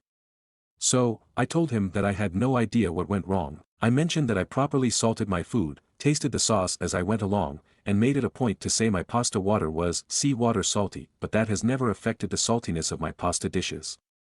When I said the pasta water thing, I made sure to look at Sasha. She did not say anything. I just ended the conversation by saying I sometimes have my off days. The rest of the night went well. I even won some of the games, which kind of lifted my spirits from the pasta debacle. Before I left Clark's house, I asked him if he was keeping the leftovers. He said he was taking half, so I offered to take home the other half. It's been a week since the pasta incident and I still feel disrespected by what Sasha did. I want to tell my best friend that his GF fucked up my dish, but I don't want to make a big issue over pasta sauce. How would you go about this? Update: I've been reading everyone's comments and I would like to thank everyone for their advice. I generally feel uncomfortable with confrontations, which is why I let it slide and even took the blame. But now I realize that I should stand up for myself more, be more proud of the work I do, and I shouldn't be concerned about sparing Sasha's feelings because, in the first place, she disrespected me. I have to put her in her place. Some of you thought that she either hated me or was jealous of me. I have no idea if she does. In the 4 months, Clark and her have been dating, I've only met her twice or thrice and we didn't even interact much. I'm now even more compelled to tell Clark about what she did, because if she's able to disrespect the boundaries of a stranger to her, who knows what boundaries she'll cross with a romantic partner. I've messaged Clark to meet up, without Sasha, for lunch tomorrow, and he agreed. I'll probably update everyone after my lunch with Clark. Stories number 15. He stole all of my money. I received an after-hours call from my credit union. Caller ID showed up as the same name and number saved in my phone. The mail stated he was with fraud prevention and that my debit card had attempted to be used for a $400 charge at a Staples in Atlanta, Georgia and also at Walmart. However, both charges were declined as they were outside my region. He asked if the charges were mine and I told him I wasn't in Atlanta. He asked if the card was lost, stolen, or in my possession and I said I had it. He told me to shred the card and they would mail a new one to me within 3 to 5 business days. He offered to see if I was eligible to receive the card expedited via FedEx and I said it wasn't necessary. He proceeded to verify my info such as name, phone number, and address which were all correct. He didn't ask for my PIN, social security, debit card, or account numbers. He then said he would enroll me to receive future texts if there are questionable charges instead of calling me. I received a text asking if I wanted to be subscribed and I had to reply, yes. Next he was completing forms to file and said he would need me to log into my account to verify it was me and I didn't see any other fraudulent charges. I was texted a link to my credit union and everything looked the same, so I logged in. I then received another text containing a security code that I entered on the site, followed by a message that I was now okay to exit. I was a bit confused, so I opened my mobile app and verified I didn't see any fraudulent charges. A few times during the call he would put me on hold and there was actual music business ads that would play. Finally he says everything has been taken care of and reiterated that my account was intact and I'd receive a replacement card in a few days. He was extremely pleasant, no accent, no static, etc. Everything seemed 100% legit, so I thanked him and hung up. I then began looking through my account to see where I had used my debit card recently as I don't use it much. It eventually logged me out due to inactivity. When I logged back in, I immediately saw all of my money had been drained. I was literally left with $5.20 in checking and $0 savings. He had transferred $5,400 directly to another credit union account using a generic name I didn't recognize. I had already deleted the texts from the scammer before I realized what happened. Viewing phone data from my mobile carrier, I was able to see that the texts were from a Eureka, California phone number and not a 5-digit number like I assumed. I immediately called my credit union and spoke to a female, briefly explaining someone fraudulently accessed my account and took all of my funds. She asked if I had received the call from their toll-free fraud number and I said no, it was the actual business number. She basically told me to change my password and she would send a message to have someone contact me during business hours. She said most likely they would close my account and also create a new mobile username. She was unable to freeze or reverse the funds from the scammer's account. Tomorrow I will visit the credit union in person and possibly file a police report as well. I don't know what I'll do if they don't recover my funds. TLDR, received an impersonation scammer call and he stole $5,400 directly from my account. Not sure if I need to file a police report first or if my credit union will even reimburse me under the circumstances. Feeling like a complete loser because I never fall for this shit. Frauds are getting better all the time. Comments. Commenter 1. Your mistake here was using the fake link they sent you. Always go to the bank website yourself by manually typing it in. Never click on any link someone else sends you. Commenter 2. OP said, everything looked right, which I took to mean they reviewed the URL, but this also is the only way I understand this to be able to happen. OP, did you review the actual URL or just that the page looked right? Given that OP entered the security code on the website and never gave it to them on phone, I don't think. Fake bad URL seems the only way this makes sense to me. Also just don't delete your texts. I don't understand why anyone would do this except for some kind of OCD. Commenter 3. Right, that's how I read it. Went to a fake site and entered the security code there. I'm curious how close the URL was. Reply, the actual site is .org and the fake one was CFD, but they looked identical, otherwise even showed as being secure. The security code was entered directly on the site. Commenter 4. When you get a call from someone claiming to be your bank, always hang up and call the number on the back of your card. Commenter 5. What's really ridiculous is how the banks 100% of the time will train every one of their customers to just give this type of information over the phone because they ask the very same questions and expect us to answer. God forbid they would call us and train us to call the number on the back of the card when it really is them. Nope. Update. The scammer spoofed my credit union's phone number, which is the only reason I answered the call. I was contacted by the fraud department on a Saturday evening many years ago while shopping out of town. Nothing suspicious followed, so receiving this call was not outside the realm of possibility to me. The scammer literally didn't ask me for any codes, pins, etc. My mistake was clicking on the link and manually entering all information. I didn't know you could recover deleted texts on iPhone. Once a user explained it to me, I was able to retrieve them. The texts from the credit union were from an out-of-state number, which I obviously didn't notice in my haste. Update. I called my credit union as soon as I woke up yesterday morning and briefly explained the dilemma. The rep informed me there were already notes on my account and staff was working on it. He couldn't divulge any information to me, but seemed positive my funds would be recovered. I was told to go to my nearest branch to close my account. I showed up to the CU in the afternoon and had to explain the situation again. The woman started following the trail and looked into my scammer's account. His account was open 2 days prior and had already been flagged and frozen. Evidently I wasn't the only one fooled as his account already had a negative balance over $10,000. While I sat in her office I overheard another lady come in and inform a teller she got the exact same phone call I did. She was smarter than me though as she hung up on him and decided to visit in person to verify. In less than 24 hours, my funds were reimbursed even though I technically was at fault. I chose to leave my account open until today so that pending transactions could go through. However, I did have to open a new account, change my username and password, new debit card and checks. I've already transferred all of my funds to the new account just in case. It's been a hassle changing login and bank information on so many sites, but I'm relieved and won't be so trusting in the future. Thank you to everyone that actually showed me empathy or shared your own stories. If they help even one person in the future, it has been worth all the negative comments I received as well. Stay safe out there everyone. TLDR, a man impersonating my credit union fraud department was able to transfer $5,400 out of my account. I wasn't his only victim and my CU was on top of it the following morning. In less than 24 hours my funds were reimbursed. The scammer's ACCT was flagged and frozen with a negative balance over $10,000. Comments. Commenter 1. This is great news, a scam story with a happy ending. Thanks for posting the update. And you had a local scammer that is interesting, and a reminder that not all scammers are in Africa or Asia. Reply, well he's either local or they're using him as a pawn. Either way, I hope the scammer gets caught and enjoys all the felony charges coming his way. Commenter 2, I hope you stay a customer of that credit union for life. Sounds like they did a great job. Reply, seriously. Every single time I've had a fraudulent charge, they have reimbursed me. I've been a member since I was 18 and this was the second time I've actually had to close my account. The other time was from divorce and I'll never have a joint banking account again. I honestly wasn't sure I'd get my money back this time. I'm definitely staying where I am. Stories number 16. Aita for refusing to switch seats on a plane, with a guy that was fake crying and saying, I need this seat today. So I, 22M, recently took a flight home after visiting some friends. I booked my seat months in advance, a nice window seat, because I like to put my music on and just vibe. I mean, who doesn't? I get on the plane, and there's already a guy, probably mid-30s, sitting in my seat. I politely tell him that he's in the wrong spot. He looks up and just goes, oh yeah, I was hoping you'd switch with me.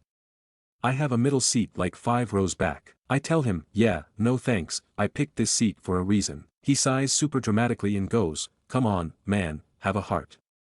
I just shake my head and say, sorry, but I'm sitting in the seat I paid for. At this point, he starts to tell me every bad thing that has happened in his life because clearly he wasn't that sad of a person but wanted to seem like one. And then he starts crying. Like, loud, over-the-top sobs.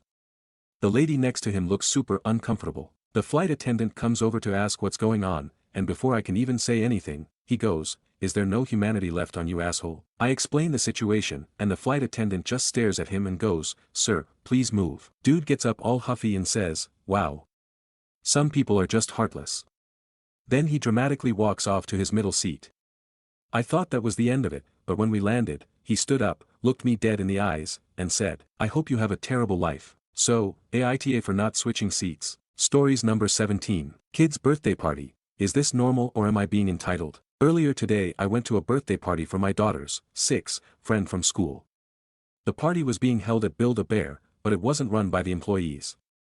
We had cake and pizza in the food court, then went down to BAB to make bears, then back to friend's house for the rest of the party. The invitation said each kid, about 8 total, would get to make a bear, and I just assumed they would get to take them home, since that is what happened at another BAB party I went to. Me and my husband even pitched in about $30 as we know these things can get expensive. We get to the store, and the kids go wild getting their animals and accessories.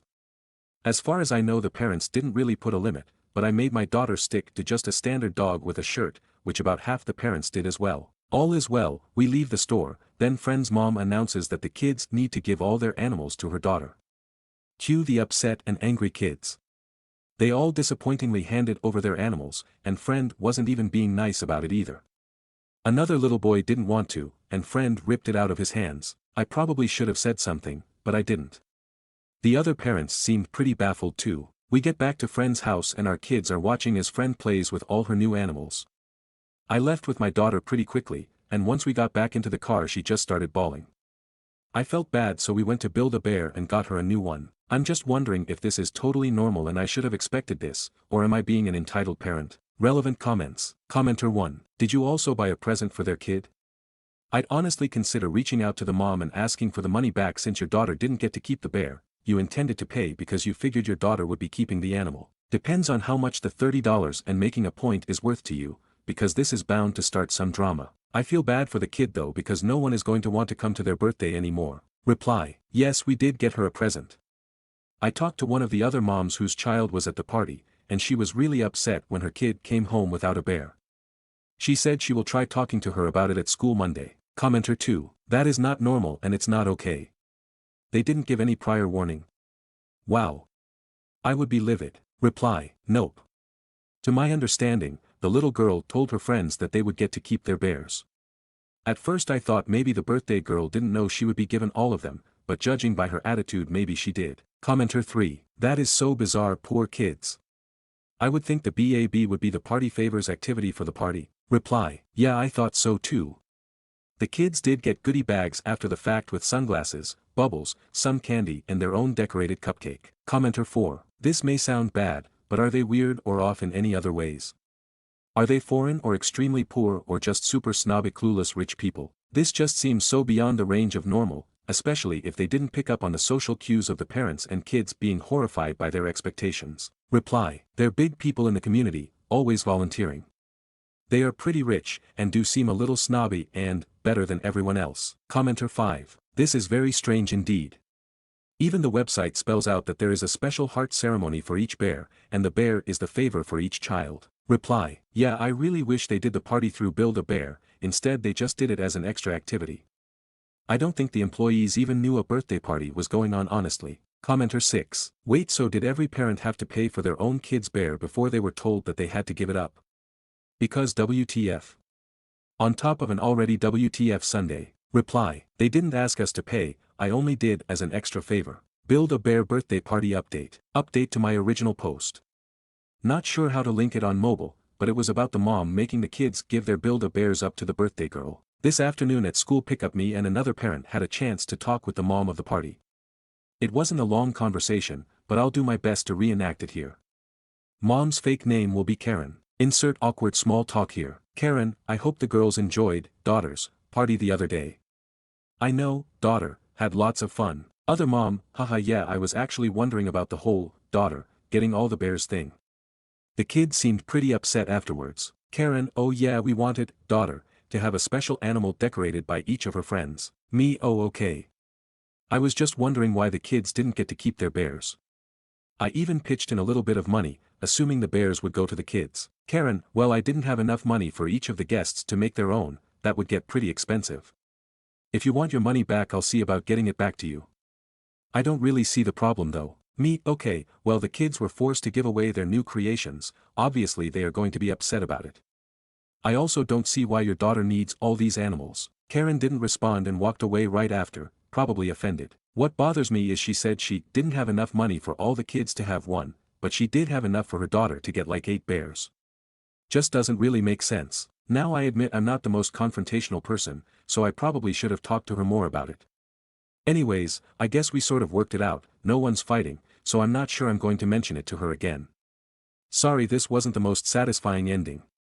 But thanks for all the love and support, it means a lot. Relevant comments. Commenter 1. This is direct from the Build-A-Bear website. Just pick the package that fits your budget and invite your guests. Build-A-Bear Workshop does the rest. We provide a party leader who will guide the fun with hands-on activities and games.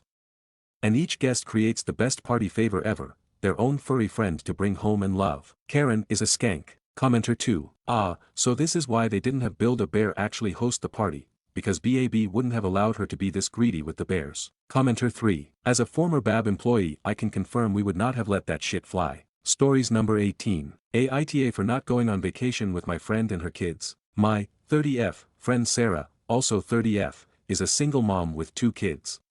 She's been going through a rough time after separating from her husband last year, and I've done my best to be there for her. My other close friend, Lena, and I have always accommodated Sarah's situation, visiting her at her house so she wouldn't have to go out, planning outings around her kids' needs, and being as flexible as possible. Recently, Lena and I decided to go on a vacation together, just the 2 of us. When Sarah found out, she got very upset and told us that she had expected us to include her and her kids, since we are her closest friends and she doesn't have many people to travel with. She also said that because she's in a difficult situation, she thought this was something we would do for her as her friends. Lena and I explained that while we love her and her kids, a vacation with them would be completely different from what we have in mind. We also offered to take a shorter trip with her and the kids, like a long weekend, but she dismissed that because she wanted a full week at the beach. She then said that she would have let me join if the roles were reversed, but to me, that's not a fair comparison. If I were tagging along on a vacation with her family, I'd be adapting to their plans, whereas if she came with us, we would have to plan the whole trip around her kids. Sarah has now said that she doesn't know if our friendship will survive this, which I think is an extreme reaction. I understand that she's disappointed, but I don't think it's fair to guilt-trip us into changing our plans. She's also acting like we're abandoning her when, in reality, we've been incredibly accommodating for years. I feel bad that she's struggling, but at the end of the day, I don't think it's my RESP to ensure she has someone to travel with. So, Aita for not wanting to go on vacation with her and her kids. Stories number 19. Aita for refusing non-veg at a social gathering. I've been a strict Jain vegetarian since birth. It's not just a diet for me, it's a deeply held belief. Recently, I visited a relative's home where they don't follow the same dietary restrictions, but they know about mine. As dinner was being served, they casually offered me some mutton curry. I politely declined and reminded them that I'm vegetarian and would stick to cottage cheese curry and flat bread. I thought that would be the end of it. But no, just moments later, they again insisted I take some non-veg, as if my earlier response didn't even matter. At that point, I firmly told them that I found it disrespectful and that it actually hurt my sentiments. The room got a little awkward, but honestly, I felt like I had to say something. My friends who were invited as well told me that I was rude while refusing the food for the second time. They also mentioned I should have not called the host disrespectful during the conversation. However, what triggered me was the fact that host smirked after offering me food for the first time. Now, I can't stop wondering, was I being too sensitive, or was my reaction justified? Ada. Stories number 20. I've been hiding this from my husband all year and he's going to find out on Christmas. Alright, I see you, clicking on this like it's the tea of the century. Don't worry, no scandals here, just me sneaking around for a wholesome reason. Stick around, though, because I need some sneaky ideas for next year. Every year, I do a savings challenge and give it to my husband on Christmas. It's become a tradition that started years ago when I noticed how stressed he gets about finances, especially around the holidays. He's the only income earner for our family of 5, we have 3 kiddos, and gift receiving just isn't his love language. But I couldn't bear to do nothing for him, so I found a loophole. The first year, I saved up money from a little side hustle and bought a little bit of gold every month. It was the smallest box under the tree, but to this day, he still says it was his favorite gift ever. The whole point is to show him how much I see and appreciate the financial weight he carries, and to give him something that's 100% stress-free. Since then, I've tried to get creative. One year it was antique coins, another year it was silver. This year I got one of those smash to open piggy banks and secretly started adding to it. It's been sitting on our dresser all year in plain sight, disguised as a plant stand. He looks right at it multiple times a day, yet has no clue. I can't wait to wrap it up with a hammer and watch him open it on Christmas morning. But now I need to plan something for next year. I'd love to hear your ideas for savings challenges or unique ways to gift savings. Imaginary bonus points for ideas that are extra clever or have a fun twist. Let's hear it. Update: I've been hiding this from my husband all year and he's going to find out on Christmas.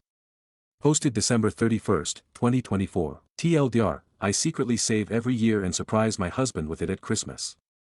This past year's gift was a break-to-open piggy bank that's been hiding in plain sight. Update: I wanted him to have the first gift of Christmas, so I told him about my little secret on Christmas Eve. Watching all the dots connect and seeing his face light up was incredible, like a kid on Christmas morning. And yes, I realize it practically was Christmas morning, but there's really no better way to describe that kind of joy. He loved it so much we decided to get another one, but this time we will both add to it throughout the year and break it open together next Christmas. Don't worry, I'm still going to do a separate savings gift just for him. Pro tip: if you try this, have a bag or box or something ready. I didn't, and he ended up smashing it open out of excitement right on our bed, thankfully, on his side. Anyways, thank you for all the love and ideas on my first post. It made this little tradition feel even more special, knowing so many people enjoyed it too. Comment thread. Commenter: how much and how what did you do? Reply: I linked the original post for the full story, but basically my husband doesn't like receiving gifts. Instead, I secretly save money throughout the year and give it to him on Christmas. I've done gold, old coins, etc., but this past year I had been saving spare change in a secret piggy bank that you have to break with a hammer to open. I didn't tell him about it until Christmas Eve. Commenter: it doesn't say anywhere obvious on the previous post. How much? Reply: LOL ops. I'm sorry, I forgot to answer that part. This year I managed to save over $1,200. Stories number 21. Found my friend's Reddit account. Now I can't look at her the same way. A close friend recently shared a personal story with me. Later that day, I stumbled upon the exact same story on Reddit. Curiosity got the best of me, so I checked her post history.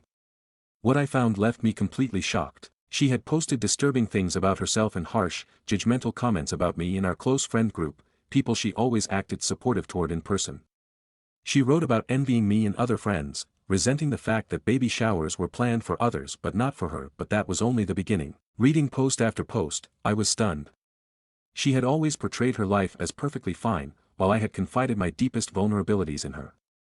Meanwhile, she was secretly mocking me for being a single mom, writing that she would never let herself end up in my situation. She has been with her husband for 12 years, married for 2, and they have 3 kids together. I was even one of her bridesmaids. I know her maid of honor. She is my friend too and definitely is not out the closet. In her posts, she spoke about her husband with utter disgust, saying she resents him just because he gained a few pounds, never once mentioning that he recently lost both of his parents and runs a small business while she is a som. One of her affairs was described in such detail that I realized who it was: another married mutual friend. She showed zero remorse, justifying it by saying she was unhappy in her relationship. I feel completely betrayed. Not just because of what she said, but because she never once confided in me. If she had, I would have told her not to get married if she had this much resentment toward her husband, or not to throw away her family for an affair. But she kept it all hidden while secretly judging and ridiculing me. I could never tell her husband, but I also don't think I can ever look him in the eye again. And as for her, I don't know if I can ever see her the same way. Would you confront her? Or just walk away? Stories number 22. My friend's BF moved out with no warning, leaving her high and dry. My friend renting a house had a roommate move out and struggling with the rent. Her BF moved in and paid rent as well. They've been dating and living together for over a year when at work, she receives a call where he said he had an anxiety attack, called his mom, who coddles the shit out of him, and moved out. And I mean moved out. Took everything they could pack in the truck and just left, leaving my friend high and dry with no warning in regards to rent. She suddenly has to move out and back to her parents. I ended up buying a TV from her, which is still signed into some of his streaming services. Well, I fucked with all of his shows, recommend shows, saved, like the works. Changed his profile name to Coward. Made another profile where the saved shows spell out the word pussy. Stories number 23. Aita for cutting my sister after she tried to sabotage my marriage, and she says she's trying to help me. My sister said that I shouldn't get married and tried to convince my soon-to-be of the same. I didn't even know that my sister tried to convince my soon-to-be to not marry me until my soon-to-be told me. When I found out what my sister did, I got angry and I would have hit her if it was my brother did something like this, but she's my sister, so I asked her to stay away from me and my wife. We are getting married in first week of April. I told my sister that what she did was despicable and she had no right to break us off when we both love each other, especially me who loves her and doesn't want to lose her. My sister said that it's not love, it's my obsession, and you can't possibly fall in love with someone in just a few months, and I am too young to get married, and I get angry and extremely possessive of my soon-to-be. I said what we are doing is not her concern. My fiance is my business and I am in madly love with her, and without her I am nothing. My sister said that it's my obsession and it's better if we just stay away from each other cause I am controlling and get angry and I am alcoholic and my wife is attracted to me because of my false masculinity. I told her to get out of my sight and she's not invited in my wedding either, and she left, but it has caused a huge problem in my family. They all said I went too far, but I think my sister is fucking me up for no damn reason. Stories number 24. Aita for kicking my sister and her newborn out because she keeps calling my dog dirty. So, my sister, 32F, just had a baby and needed a place to stay for a few months. I agreed because, you know, family. The only issue? I have a golden retriever, Max, who is my baby. He's well-groomed, trained, and literally the sweetest dog ever. From the second she moved in, she started making snide comments about how dirty he is, saying things like, "Dogs don't belong inside, especially near a newborn. He's covered in germs. I don't want my baby getting sick. Can you lock him in a room when we're in the living room?" I tried to compromise by keeping him out of the nursery, but that wasn't enough. She wanted me to keep him out of the house entirely. She even went as far as spraying disinfectant on my couch where he sleeps. The final straw. I caught her kicking Max away with her foot when he came near the baby's playmat. I lost it. I told her if she has such a problem with my dirty dog, she can find another place to stay. She freaked out, called me heartless for prioritizing a dog over her and the baby, and left crying. Now, my parents are furious, saying I should have been more accommodating. So, Aita for kicking my sister out over this? Update. First, yes, she kicked my dog Max, not a nudge or air kick. I will be addressing the most asked questions and update you on the aftermath of the situation in this post. If I don't cover a question, sorry in advance, feel free to ask on this post and I will make sure to get back to you. Oh boy. Where do I even start? I still can't get over how much support I received from all of you guys and I still can't quite believe how popular that post became. I can safely say, thanks to all of you, that now I am 100% convinced I am NTA. The post gained enough traction that my own sister read it, which I am grateful for, as most of the comments were calling her the female version of Max. Both her and the newborn have vacated my property. I do not know where they have gone and I do not care to find out, to be fully honest. My family is still irrationally angry at me, however I choose to ignore their calls for my own peace of mind. Some context that was missing in the original post, which I wrote without thinking you guys will ever want an update or to hear from me again. So there are some key elements that were not part of the post and I tried to add them in comments while replying to you guys. No, the father, the baby daddy, the boyfriend, whatever you want to call him, is not in the picture, so my sister is a single mother. My family, funny enough, were livid at her pregnancy from day one and have speculated for most of her pregnancy that she will be left a single mother and without a place to stay, because they will not take her in. That's where I enter this drama. Shortly after giving birth, the baby father, went to the shop for milk and is yet to come back. Sister comes begging to move in with me while she sorts something else out. I was worried about the sort something else out, as my apartment went as far as having a nursery playmat in it now. I won't repeat what I said in the original post. I left a link at the top if you want to catch up, but long story short, her abuse went beyond calling my dog dirty. It is when she kicked Max that I lost it, which seems to have been missed by quite a lot of people in the first post, so I apologize if I was not clear enough. I want to end this update by saying I cannot thank every single one of you enough for your support, kindness and rational advice given to me. Maybe I won't be able to thank you guys enough ever. But do know I appreciate you. I am NTA and my mental health now has been so much better than it has been in months. TLDR, sister and her newborn move into my apartment, constantly complain about my dog being an indoor dog, how dirty he is and bad for the baby, try to accommodate as much as possible, going as far as trying to keep the dog away from the nursery completely. However, one day she decided kicking him was reasonable of her to do. I put a stop to it and gave them 24 hours to leave my apartment.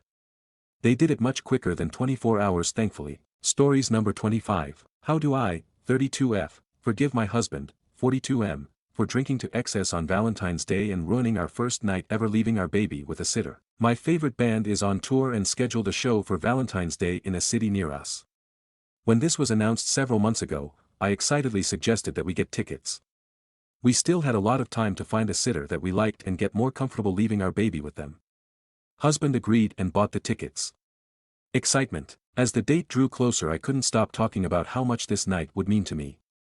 This was going to be a night for us to have fun, reconnect after months of talking about nothing else other than our baby, feel like the bold us for just a few hours. Being on Valentine's Day was a secondary consideration, but of course that date holds a special meaning on top of everything else. We found a sitter we loved. This is a huge deal. A night out. Alone. To see my all-time favorite musicians. Day of the show. Husband and I both have off work and baby is at daycare. Husband makes us mimosas and breakfast. Sweet start to the day. Husband continues to drink after mimosas. Beer after beer after beer. More beer on the train to the show. More beer at dinner down the street from the venue. This is when I finally noticed that he isn't just excited like I am, but drunk. He asks me a question, what time does the show start again, and I answer. 60 seconds later he asks me the same question, forgetting that we had just had the same conversation. This goes on all through dinner. Over and over again. Walking to the venue, I ask if he is okay and if he will make it through the show. Mistake. He snaps. Accuses me of doing drugs at some point in the evening despite being with him the entire time. Screaming at me on the street that he can't believe I'd do something like that. I'm floored. Have no idea how to respond to something so ridiculous, but he is so drunk he isn't listening to anything I'm saying. I try my best to remain calm, hoping we can save the night. Get inside the venue. He is screaming at me, "I can't believe you did cocaine," and drawing looks from everyone around us. I'm pleading with him to understand why that is such a wild thing to say.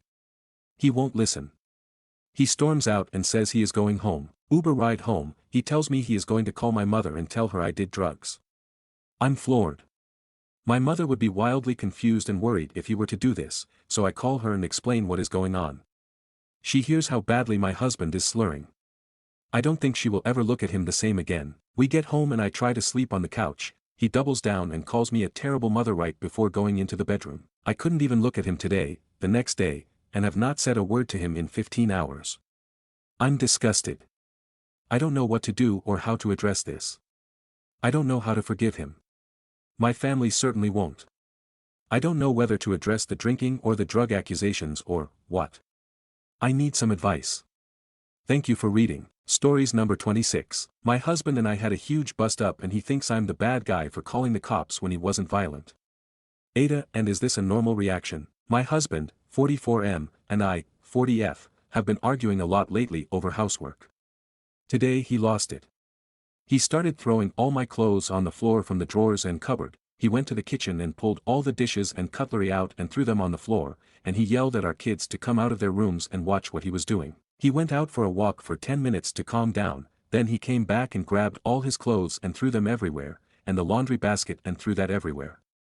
By this stage I was crying and shaking and scared and I called the police. I was also recording all of it. He stopped when I called police and I told them not to come but they did anyway. When they arrived, most of the clothes and dishes had been cleaned up, by the kids. When they questioned him, he said I'll show you exactly what I did and threw all the clothes and dishes all over the floor again in front of police and told them I needed to clean it up. He was argumentative and laughed and told them he wasn't listening to them when they told him to stop talking over them and that it's his house and he's not being violent and they can't kick him out, which is exactly what they did. They told him to pack his stuff and leave and he walked into our room and got undressed and started to shower with the police present and the door open. They waited for him to finish showering and pack up and he blasted loud offensive music when he got in the car and drove off. All of this stuff is out of character and I find it really erratic. He can be loud and impulsive due to his ADHD but not like this. I spoke to a friend who is divorcing her husband due to his bipolar and she noted some similarities, so now I'm not sure if there are some mental illness issues. He is blasting me for calling the cops when he is a peaceful person who would never be violent and has told the kids it's all my fault because I called the cops over something non-violent and now he can't see them, and my eldest, 16F, is yelling at me that her dad would never hurt anyone and I overreacted. How would you deal with this? Stories number 27. My 21M girlfriend, 20F, has a creepy box above the wardrobe. We have been together for just over a year and we have never had any issues apart from minor arguments that were easily resolved. Up until recently I have never noticed anything strange about her behavior. A few days ago she left her room at uni to go to a lecture in the morning and left me in there. Up until that day I had never looked through her things as I've never felt the need to. She has this space above the wardrobe where she keeps boxes and stuff and I couldn't see inside them. Boredom got the better of me and I wanted to see what she was storing. So I found a box at the back which was like a Ted Baker cardboard box that a handbag had come in or something, and when I opened it I found so many random things that I used to own. There were odd socks in there that she has taken. A toothbrush that I thought I had lost after our holiday. Bits of hair from, presumably, my comb. Toenail clippings. Receipts that I assume she stole from my wallet. She even has things like empty wrappers of food that I know were mine. There was a piece of glass in there but I don't know where that is from. A USB phone charger. A half-used bar of soap. Boxer shorts. Used gum. A spoon. Used plasters from God knows when. Honestly, the things in the box were so random, but I recognized a lot of little bits that had gone missing over the past year. The most worrying thing was a used condom I found in there. I don't even know how she managed to keep that. And a few empty condom wrappers as well. I even found a little tablet in there that looked a lot like my antibiotics that I took for my tonsils before Christmas. And I definitely remember losing one of my last dosage. But then again, what else am I supposed to do? I love her so much but I am genuinely scared. I have been sat here trying so hard to come up with logical explanations as to why she is doing this. Any ideas? Update, the other boxes just had her clothes in or were empty. Relevant comments. Commenter 1. Sounds like the female version of the stalker character in the show You, on Netflix. He had used tampons, phone, teeth I think. Are you trolling? Reply, I haven't seen it, she isn't stalking me. We spend all our time together and always have done, she would have no reason to stalk me. Commenter 2. Spoiler alert, she thought the same thing until he murdered her. If you're being serious and she has all that stuff and you can't. Commenter 3. Was it by any chance a lecture in cellular biology and genomics? She's trying to clone you and make GMO babies. Check her online searches, see if she researched eugenics and artificial placentas. Reply, her degree is biotechnology haha. Commenter 4. Homegirl is definitely gene splicing. You're a specimen of interest with a desirable phenotypical feature. She's like, fuck this dating bullshit, I'm gonna engineer my own man. Update 1. My girlfriend is currently in the bath and I took this opportunity to take another look at the box. She has been completely normal and unsuspecting that I know about it. A lot of people ask to see the contents of the box. After reading the advice comments I'm torn. I don't believe that my girlfriend would hurt me, but I don't know how to approach her with this odd behavior. I feel sick and afraid when I think about the box, but then I think of her cute face and I can't bring myself to confront her about it. I am trying so hard to think of normal rational explanations to tell myself this isn't weird. Relevant comments. Commenter 1. Why are there 3 phones in the box? Whose phones are they? What happened to the owners? Reply, I don't know about 2 of them. The smashed iPod is my first generation iPod Touch that I had in a box somewhere. Didn't even notice it was gone. Commenter 2. Also, that looks like a lot more than 1 dosage of medication. Reply, there was a single loose antibiotic that you can't see in the image. No idea where the other medication is from. Looks like contraception, but she isn't on the pill as far as I am aware. Commenter 3. Yup, had a quick Google and it is most defiantly a contraceptive pill. But they don't look used, which makes this even stranger. And penicillin, which cannot be used for a lot of different things. So you can say not everything in the box is yours. Commenter 4. To me it looks like a box of souvenirs. A normal souvenir is a greeting card or maybe a found coin. A used Q-tip, or anything with bodily fluids taken without permission or agreement. That's abnormal. Worst case scenario, mental illness and gone girl-esque plans to potentially frame trap you if you leave. Best case scenario, mental illness and a problem with obsession and stalking behavior. Commenter 5. The fact that the condom, hair and Q-tip are in wrappers shows that she took time with these things, not just compulsively grabbing things of yours and stashing them away. If everything in that box is related to you, then you need to find out what those mystery phones have to do with you. I bet there is video of you 2 fucking or something, or some other stashed digital keepsakes. Commenter 6. The baggies are a red flag for me. She was very deliberate. Commenter 7. Yeah. Someone else said that is a great kit for framing for a nice array of crimes. Commenter 8. If I see an update post saying it turns out to be nothing, I'm gonna assume it's something and that she has taken over your account. Commenter 9. Indeed, that's some sort of mental illness if I ever seen one and not one of the harmless ones. Commenter 10. Or the spell is actually working. Final update. Thanks for all the advice, I really appreciate it.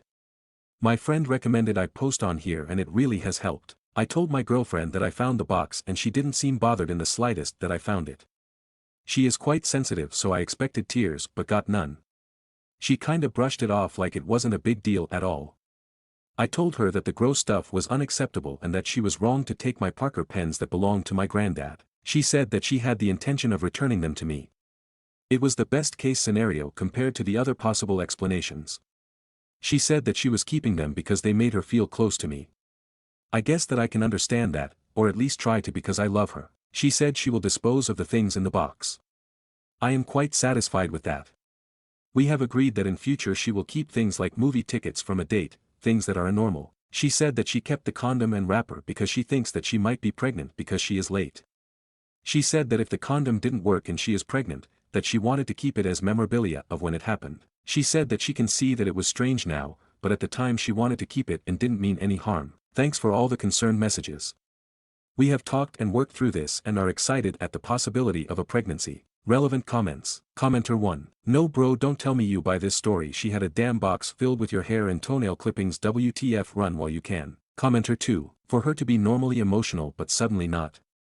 That sounds like a true sociopath, man, listen. Commenter 3. Yup. It's scary how it plays out.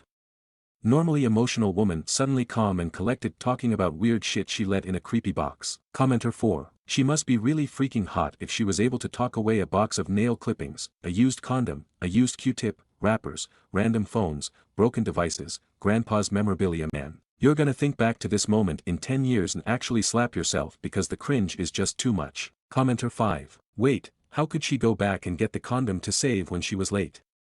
Wouldn't it have been thrown away by then? OP, you in danger, girl. Commenter 6. The average time to realize you're pregnant is approximately 2 to 3 weeks if I'm not mistaken. Think about that. I don't know a single person that keeps a condom for this long other than your batshit crazy GF. Stories number 28. My dad died on Valentine's Day. Mom called for help on the 12th and the EMTs came to load him up into the ambulance. He was not well and talking incoherently. As they were taking him to the ambulance he kept telling Mom to buy chocolate over and over again and Mom, who was in a panic, finally asked why. And he said, Valentine's Day. He had a compromised immune system. And caught pneumonia. He passed 2 days later. That statement about the chocolate was one of the last things he ever said to her. He was dying and wanted my mom to buy herself chocolate for Valentine's because he couldn't. Mom didn't even realize Valentine's Day was coming up. I just wanted people to know what kind of person my dad was. He's gone now, but I just keep thinking about that damn chocolate. I wasn't going to post anything, but I wanted people to know. Stories number 29. First Valentine's Day, F35, with my boyfriend, M34, and apparently, we have kids now. It's our first Valentine's Day together, and my boyfriend, bless his heart, decided to be super romantic and send me flowers. Cute, right? I was excited, until I read the card. Happy Valentine's Day, Mom. We love you. Love, Amy and John, hugs and kisses. Now, here's the thing, I am not a mom. We do not have kids. So, either my boyfriend has some explaining to do, or I just unlocked a side quest I wasn't prepared for. Meanwhile, he's just as confused as I am. Turns out, I was supposed to get a heartfelt, romantic message about how I'm his greatest adventure and how he cherishes every moment with me. Instead, some other woman is now reading that letter, wondering when she got a secret admirer. And her actual kids, well, they just unknowingly wished me a happy Valentine's Day. Now, I'm stuck deciding, do I start celebrating Mother's Day now? Do we track down Amy and John's real mom before her husband starts asking questions? Do I just roll with it and tell my boyfriend we need to start a college fund for our kids? Either way, 10/10 first Valentine's Day. Romantic and chaotic, just my style. Update 1. Reddit is such a funny place, and I get it. Many people post terrible and crazy stories about their relationships, so let me answer a couple of things I saw in the comments. No, my boyfriend does not have a secret family. How do I know this? We've been friends since we were 13-14 years old. I know this man inside and out. We have a solid relationship. No, there are no business trips, there are no skipped weekends, or any funny business. I've had that relationship and it's not this, but thank you for all looking out. My boyfriend immediately reached out to Urban Stems. They were lovely, gave him credit, and asked for my email address so they could send me the actual message. We asked them to find out who Am and John are. I doubt they will ever let us know. I received the correct flowers, just not the right card. Maybe someone saw my first name and said, yeah, that name would be a mom. I have an uncommon name that was popular in the 60s 70s, so I'll give them that. I did post the picture on Nextdoor to see if anyone responded to it. I do want to figure this out because I'm so curious and this is so funny. We are dog people, so no cats will be in our future, but Am and John's jokes are in full swing. I hope I can update you all. Stories number 30. To fool by showing up to an interview improperly dressed. I had quit my job at Dollar General a little while before the holidays. My last freshman college semester had just ended, so I was looking for a little downtime from everything. Since January now I've been looking for different jobs and all have turned me down, leaving me feeling somewhat defeated. I finally built up the nerve to apply for McDonald's, a job I had previously worked and swore never to go back to, and had an interview for that application today. I walk up there because it's not too far, downplaying the fact that I was dressed casually when I applied before. No such thing was mentioned and it's a McDonald's. So I finally get up there and am informed that I'll need to reschedule because of this. I fought back tears most of the walk home and absolutely broke down when I got home. I feel so stupid, and now I don't know if I've just thrown my chances or not. TLDR, I was underdressed for an interview and now I feel like shit. Stories number 31. Aita for giving my dad an extended family attitude after they finally acknowledged my mom regretting she had me. My mom has said more times than I could count that she regretted having me or that she regretted keeping me. I, 17F, am my parents' only living child. They had a boy 3 years before me but he was stillborn. My mom grieved for him basically every day and she still lives very much like she lost her only child. I always felt my mom's coldness toward me. It wasn't that she would yell at me or tell me she hated me. It wasn't always in her words, except for when she openly admitted to regretting me. It was mostly in the way she'd refuse physical affection from me like hugs and kisses or even holding my hand. In the way she'd tell me to go to dad if I was upset about anything and how she'd make faces whenever I asked to do something with her. Sometimes she'd do it with the strict rule that I wasn't to speak or stand too close to her. Other times she'd tell me no and it was like she had a full body shudder at the thought. At her most blunt she has told me she wishes she'd aborted me and told dad she miscarried.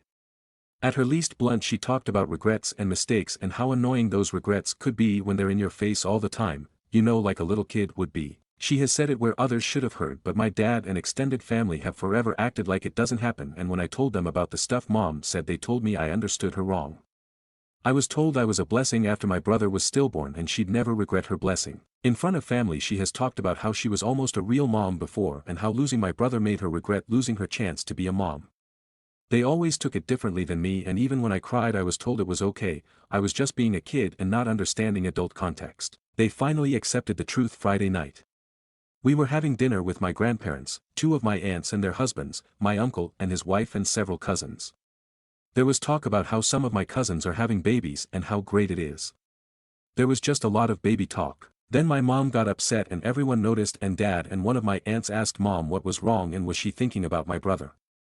She said she wished she'd had another kid or 2 after him and how she regretted missing out on being a mom. There was a pause and some looks shared, and then dad told her they had me and she was a mom. My grandmother told mom she shouldn't talk like that where I could hear. I rolled my eyes at that and scoffed when she said that, and maybe that wasn't fair. But they were arguing about what mom was saying and she told them she regretted ever having me and how she regretted not having kids she actually wanted. Mom left on her own before anyone else did, and my dad and extended family were saying how sorry they were that I heard that, and I got mad and told them I'd heard that stuff before and how they just didn't believe me. I said I didn't want their comfort when they ignored me for so long and how they acted like I never spoke up before. They said I should understand that it's difficult to imagine something like that actually happening and how I should give them less attitude when they were at least trying. Stories number 32. Aita for telling my mom to stop acting like I have my stepdad's last name. My mom and stepdad started dating my stepdad when I, 15F, was 7. My dad died a year before that, but 2 years ago I found out that my parents were heading for divorce when dad died and she wasn't happy with him, so moving on faster was easier for her, and that was why she wasn't as sensitive to my feelings when she was dating my stepdad. I like my stepdad and I'm glad my mom's happy. I have a good relationship with my half-siblings. There aren't any issues between us all. The only thing is I have a different last name to them. My mom took my stepdad's name when they got married. They asked about changing my name and maybe adoption, but I said no. It was dropped when I said no, but my mom on and off will use my stepdad's last name when talking about me instead of my last name. Like sometimes she'll say I'm M. Smith instead of M. Jones. Or she'll tell people I'm a Smith too. When my aunt was planning her wedding she listed us as Smith-Jones family and mom said it was just Smith. My aunt pointed out I was Jones and my mom stopped fighting it but said we could just be Smith. There's also times when she full names me, but instead of using my actual full name she'll use my stepdad's last name instead. It has always bothered me and I did correct her a few times, but I tried to not to turn it into a fight. I'm not even trying to fight my mom now, but it sorta became one. What happened is my mom ordered this family by heart tree, which is basically something that lets you include whoever. She used full names and put me down as Smith instead of Jones. I told my mom a mistake was made with my name and she said it wasn't. I told her I didn't like being called a Smith when I'm a Jones. Mom asked what the big deal is and she said I'm still a Smith regardless. I said I'm a Jones or a Johnson, her old last name, but not a Smith. She asked me why I didn't want to use the family name and I said I do have the family name, my family name, and I told her she needs to accept it and stop acting like I have my stepdad's last name. He walked in on us talking, fighting about it, and he was hurt that I wanted the name changed and he asked if we couldn't talk about it when things were calmer. I agreed and mom was like fine. It came back up a couple of days later and my mom and stepdad were talking about it. Mom started off by saying I'm the kid and I don't get to tell her what to do. I told her I don't see why she keeps trying to act like I have a different last name than I do. I said it might be dad's last name but it's mine too and I don't want to change it. I said I thought they accepted it. My stepdad said he had, but it hurt a little that I was so against using his. My mom said I was making it a bigger deal than it is and that she's not hurting anyone by doing it. She told me Jones still goes on everything official, but I am a Smith too and she thinks I should want to be. I told her I just want to be able to keep my name the way it is. I told her I don't like when she uses Smith for me specifically. I said if she wants to call us the Smith family that's fine, that I don't see why she's bothered by Smith Jones, but at least say I'm a Jones. Mom wanted me to apologize for telling her what to do and I said I couldn't because I don't feel like I'm wrong to say that when I had already told her how I feel. Stories number 33. My wife hits me and gaslights me.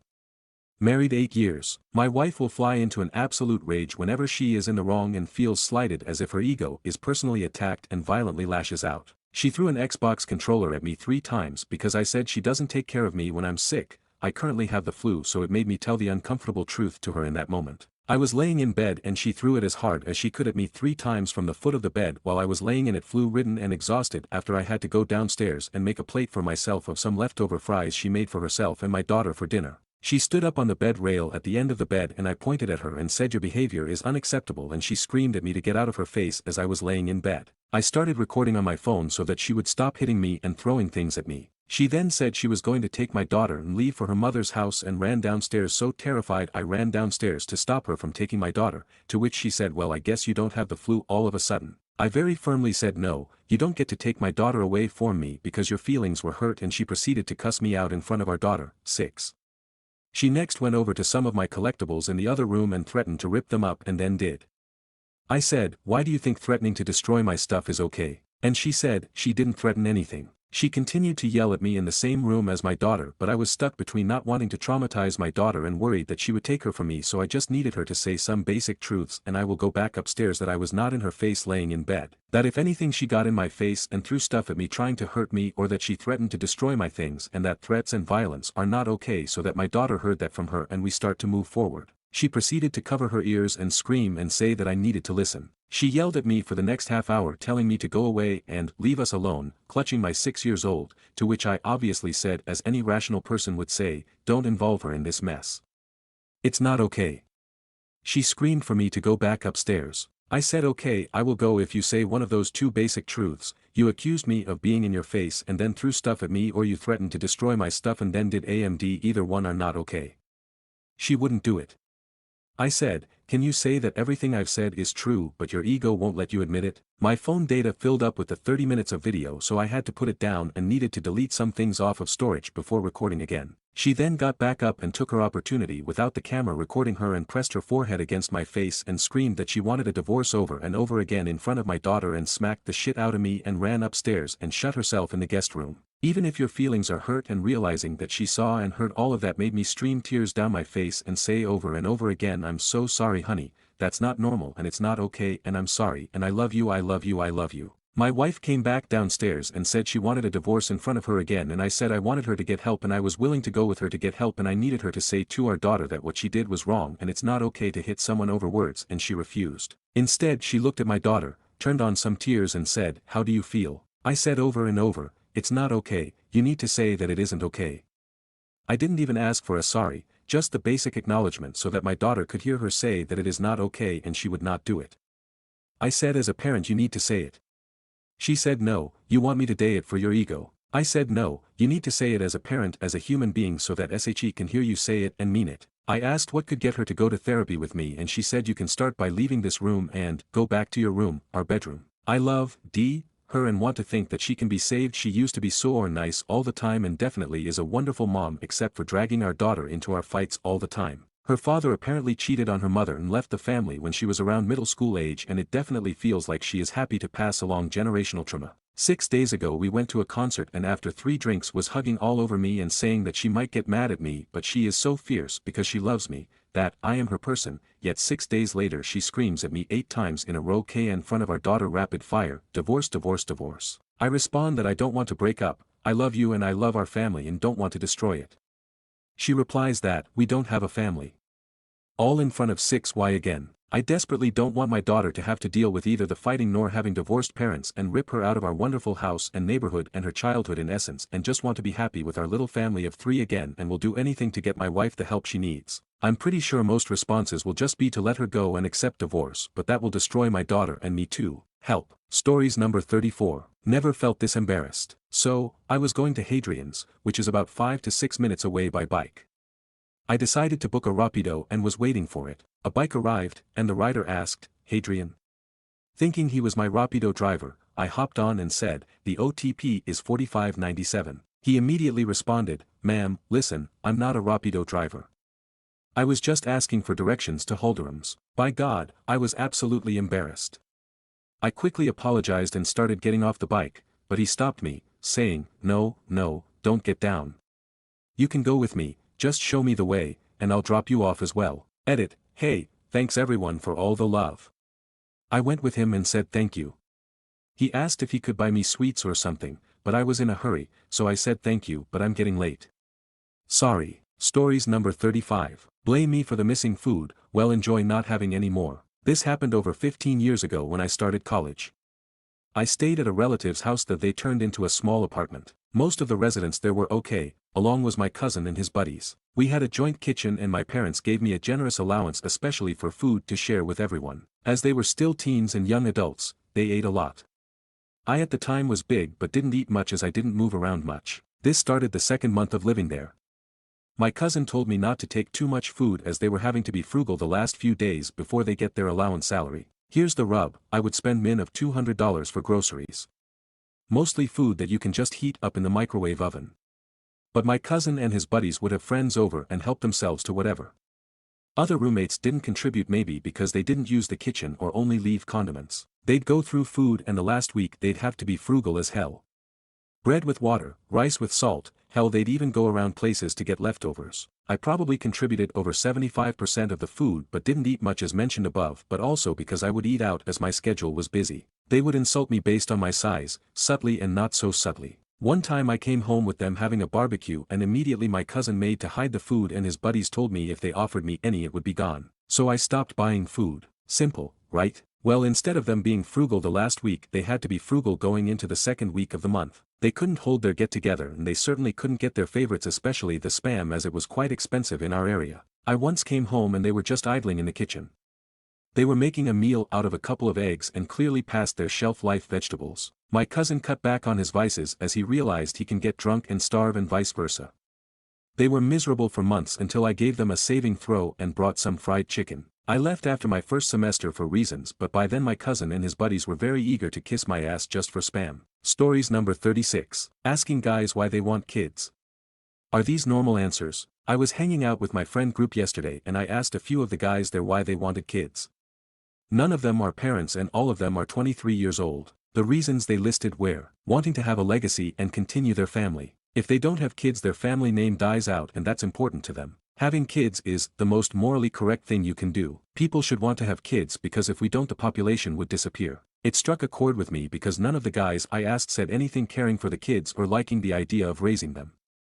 Everything they named would make them, as the parent, look better. I know I had a very small sample size, but is this normal for guys? Or is this why everyone wants to have kids? Edit. We are in a major city in Canada. All of these guys grew up in the city. Stories number 37. Aita for wanting to divorce my husband because he added pee to my food. Okay, so I don't care if I'm losing it or what but I, 32F, been married to my husband, 36M, for 4 years and I don't care who the fuck I married anymore. So he's always had this weird fetish he told me about where he wanted to pee on my face during sex and I was like no, just a no. Never been into that shit. He asked a few times, I always shut it down, he never pushed it so I thought that was the end of it. I was wrong. Few months ago I started noticing my food tasting weird not like bad like rotten but just off. Like my overnight oats, my yogurt bowls, sometimes my brewed coffee. I thought maybe the fridge was fucking up but everything else was fine. I threw out so much shit thinking it was spoiled but then it kept happening but here's the thing I never got sick. No stomach aches, no nothing so I started thinking maybe he was like poisoning me slowly or I don't care, trying to drug me or something but it wasn't even making me sick so it made no sense. I was just stressed AF. Also like why would he drug me? He's always loving so it wasn't making sense. Told my friend about it and she was like you need to put a camera on your fridge. Just in case. Because it's just him and I living alone. Only other person coming over is our mom sometimes so I did put the camera because I was losing my brain. Got a tiny one from Amazon, set it up, waited. This man my husband peeing in my overnight OATS and my brewed coffee took the lid off peed put the lid back. Shook it put it back in the fridge like nothing happened I thought I was gonna throw up right there. I lost it I went full psycho I broke his PS5, his TV, threw his clothes outside in the snow, messed up his shoes, everything he came home and I just screamed at him. He started crying begging saying it was his fetish and he thought it was a way to do it without me knowing like WTF. Like does he think that makes it better? He said he will go to therapy, we can put cameras all over the house, he will never do it again. Was saying we took vows and we have to work through this like. Saw these people on TikTok advice asking on Reddit so here I am needing that outside perspective.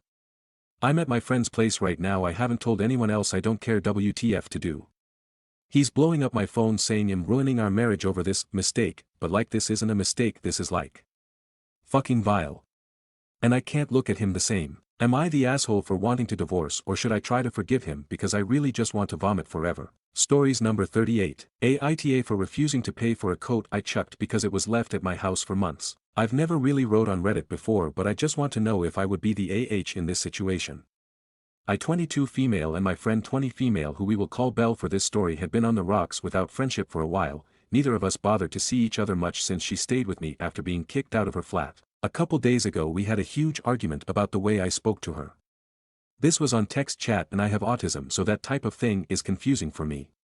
She knew this, I tried to explain and defend myself but she victimized herself, as always, started to say I never bother with her and she's the only one who makes effort. I said I only check in once in a while since her boyfriend doesn't like her at my house anymore due to him liking being around my brother.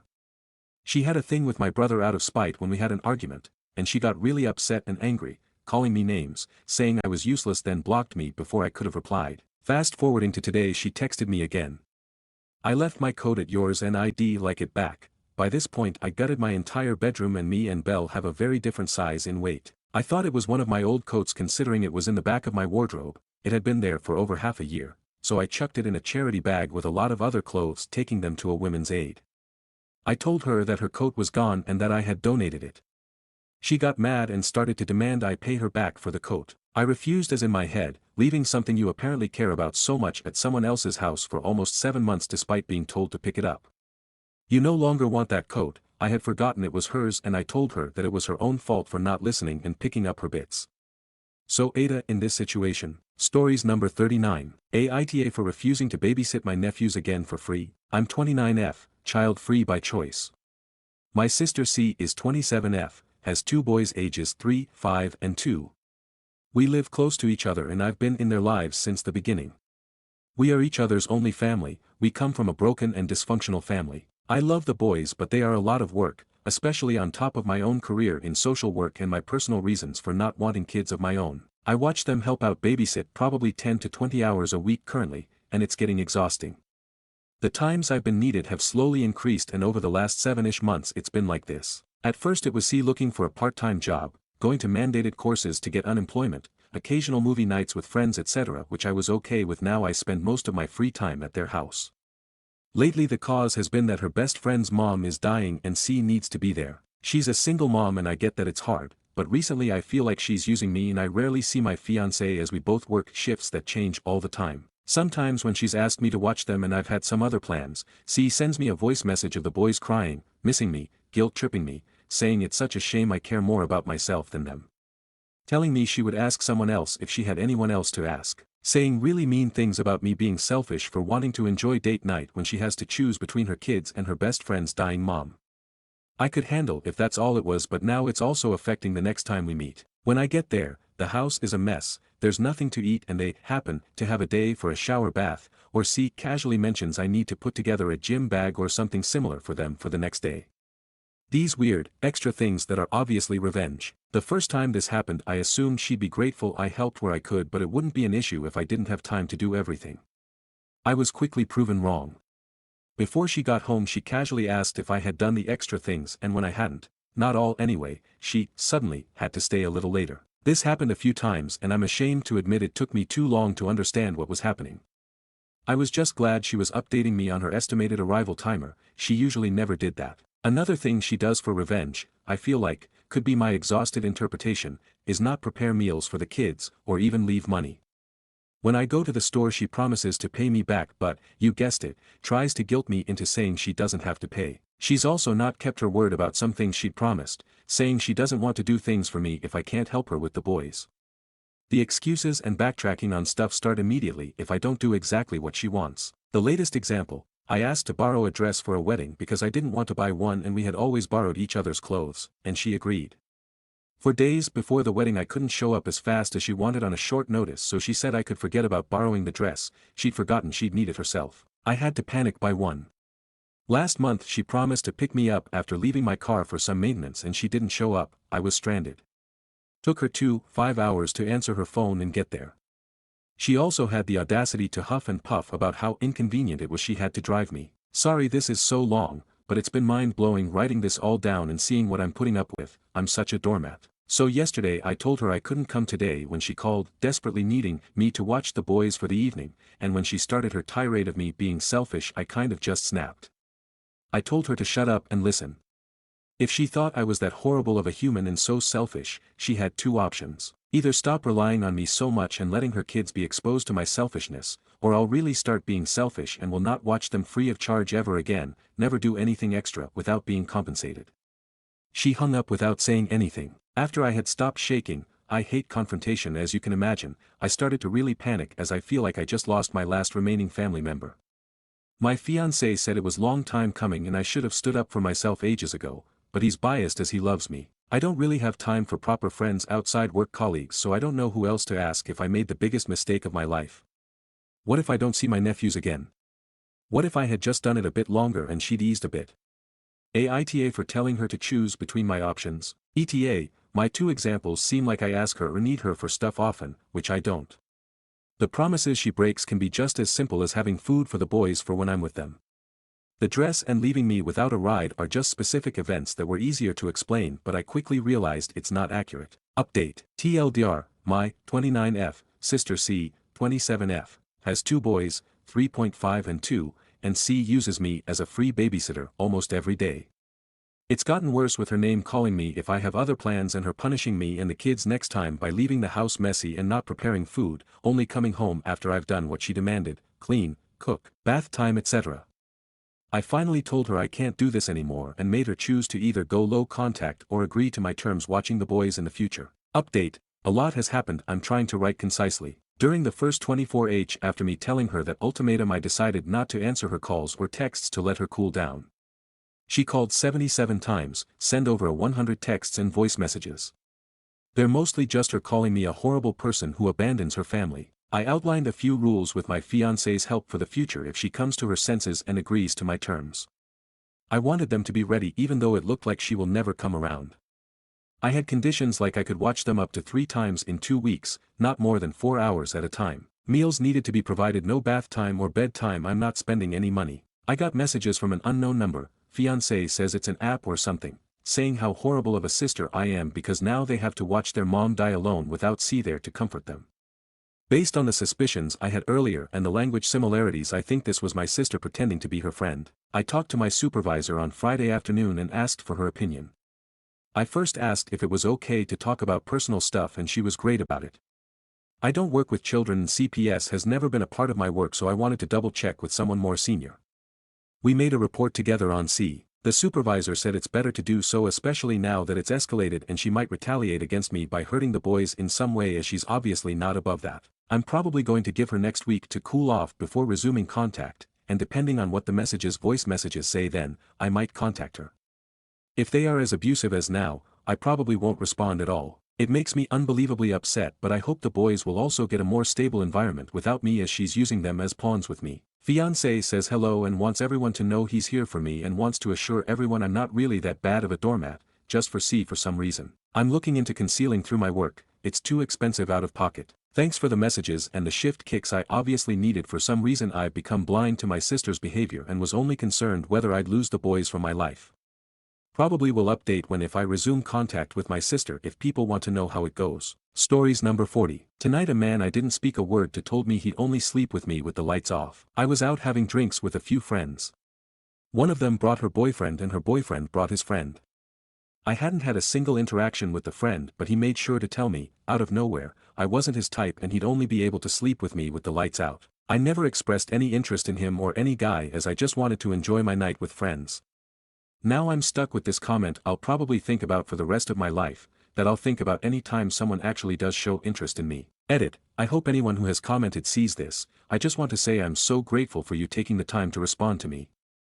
After being hurt like that and then met with all this kindness from strangers really lifted me up. A lot of comments helped me recontextualize this as his own insecurity and not something wrong with me. You all really saved me from a lot of hurt and it's so encouraging to see people who care about and see the value in other people. Some people suggested it struck a bit of a chord in me and I should reflect on why I was so quick to internalize the comments of someone I didn't know. And you're completely right.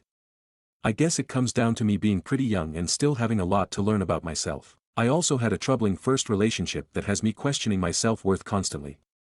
Sometimes I think I've completely moved forward from it, but things like this remind me to keep working towards healing from that and being assured in myself. Finally, so many people came up with some really clever lines I really wish I could have used. If anyone is curious about the aftermath, this is what I actually said. Sorry it's a bit long. When he first made the comment I just completely froze because I was so taken aback by how unnecessarily cruel it was.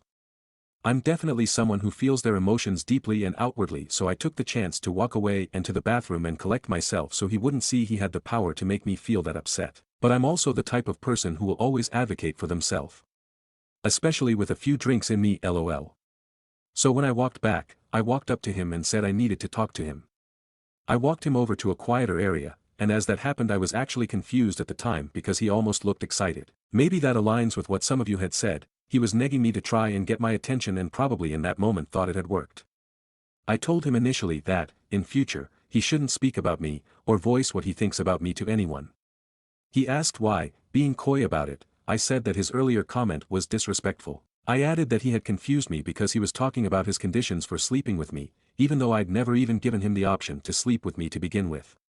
Because I wasn't interested. He played dumb, saying I was misunderstanding him and manipulating what he said. I told him he can deny it, he can do all the cognitive dissonance he wants, but we both know what he said and meant, and that it was gross of him. We were fortunately for him interrupted by his sister, who he tried to use as some sort of indicator that he was a good guy. Anyway, I told him to go off and get a drink with her as she had just offered him one, clarified one more time I had never been and still wasn't interested, and walked away. He let me go with a, "Have a good night, lol." So yeah, fortunately he didn't rejoin our group for the rest of the night and I didn't see him again. Then I got home later and was alone and feeling hurt, so made this post.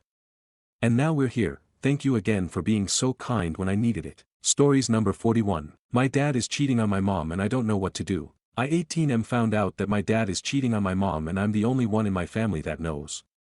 It all started this morning when I was trying to watch a basketball game on YouTube TV and I was logged out. The YouTube TV account is on a separate email account than any other services in my family, so I had forgotten the password for the account. I have accessed the email account on my phone because I logged into it a while ago to get a confirmation email, which my dad does not know. I thought the only logical thing to do was to reset the password and text the family group chat the new password once I had changed it, but when I was going to change it I noticed a ton of Reddit notifications and as a teenage boy I got curious and started to snoop. What I found when searching through the emails were posts from our affairs. Startled by this, I decided to dig deeper. I logged into his Reddit account using the email he thought I had no access to. I discovered hundreds of messages of him with other girls admitting to previous affairs, bragging about how his wife, my mom, does not know. After this he would always tell them to go to Telegram. I do not know what to do with this information and really I am overwhelmed. I don't want to ruin my family or relationship with my parents because up until now everything has been perfect. I'm young and I don't know where to go. If anybody has any advice please share. Sorry if my grammar is bad or if I'm not very good at telling the story, this is my first time posting. Edit. As many people suggested I just went through the account, and screen recorded all of the evidence that I have. Thank you everybody for all of the advice, it has really helped me. Stories number 42. Aita for calling my sister a nasty bitch after she made comments about my pregnancy. I, F30, finally fell pregnant after trying for 5 years. Recently had our 12-week scan and the baby is healthy. Me and my partner are overjoyed, and decided to now tell our family. My family was thrilled for us, as they know this journey hasn't been easy for us. My sister, F28, already has 3 children, and is currently 30 weeks pregnant with her 4th. And like a damn child she's acting like I'm stealing her thunder. Even though I'm doing no such thing on purpose. I know my sister and what she's like, but even I'm a little put off and surprised by her behavior. Little comments she makes, little digs and stuff like that, because she wants all the attention on her, she's always been like this. And although her pregnancy is no less important and a happy occasion for our family, I feel with my news being so fresh and the fact we've been trying for a long time and this is our first, there is perhaps a tiny bit more of a celebratory vibe to my pregnancy due to circumstances, but nothing crazy or anything. My parents and fam still dote on my sister just as much as they dote on me during this time, but my sister is just, well, lack of a better word, a little petty and a drama queen. We were visiting with my parents yesterday for dinner, my sister was there too with her kids, and my mother greeted me by saying hello, then rubbing my belly with giddy chuckle, as she's excited for me, and my sister, who was already there, rolled her eyes and said, "You didn't grate me like that." My mum clicked her tongue and said, "Oh, don't be silly." An hour or so passes and then one of my very boisterous nephews as this toy mallet thing and hit my stomach, to which I kinda moved away and said, "No, careful, don't do that." My sister says, "Oh, for God's sake, get a grip." Which naturally then started an argument. I said, "Don't tell me to get a grip, I'm pregnant. And I don't want him to hit me in the stomach with a toy." She responds, "So am I. You don't see me being pathetic like that." So I said, "You're on your fourth child. This is my first time. So sorry if I'm a little paranoid. You know my situation and how long I've waited for this." And she rolls her eyes and starts making comments again, about how my pregnancy is like, the second coming of Christ. Which really upset me, to be honest, so much so that we left, because I just didn't want to deal with it. Before leaving I called her a nasty, petty bitch. I haven't spoke to her since yesterday, and to be absolutely honest, I don't want to right now. My mum is so upset over this fight, but I told her how I felt and just said I didn't want to talk to my sister right now. WIT. Was what I said justified? Stories number 43. It gets better. My ex was a serial cheater.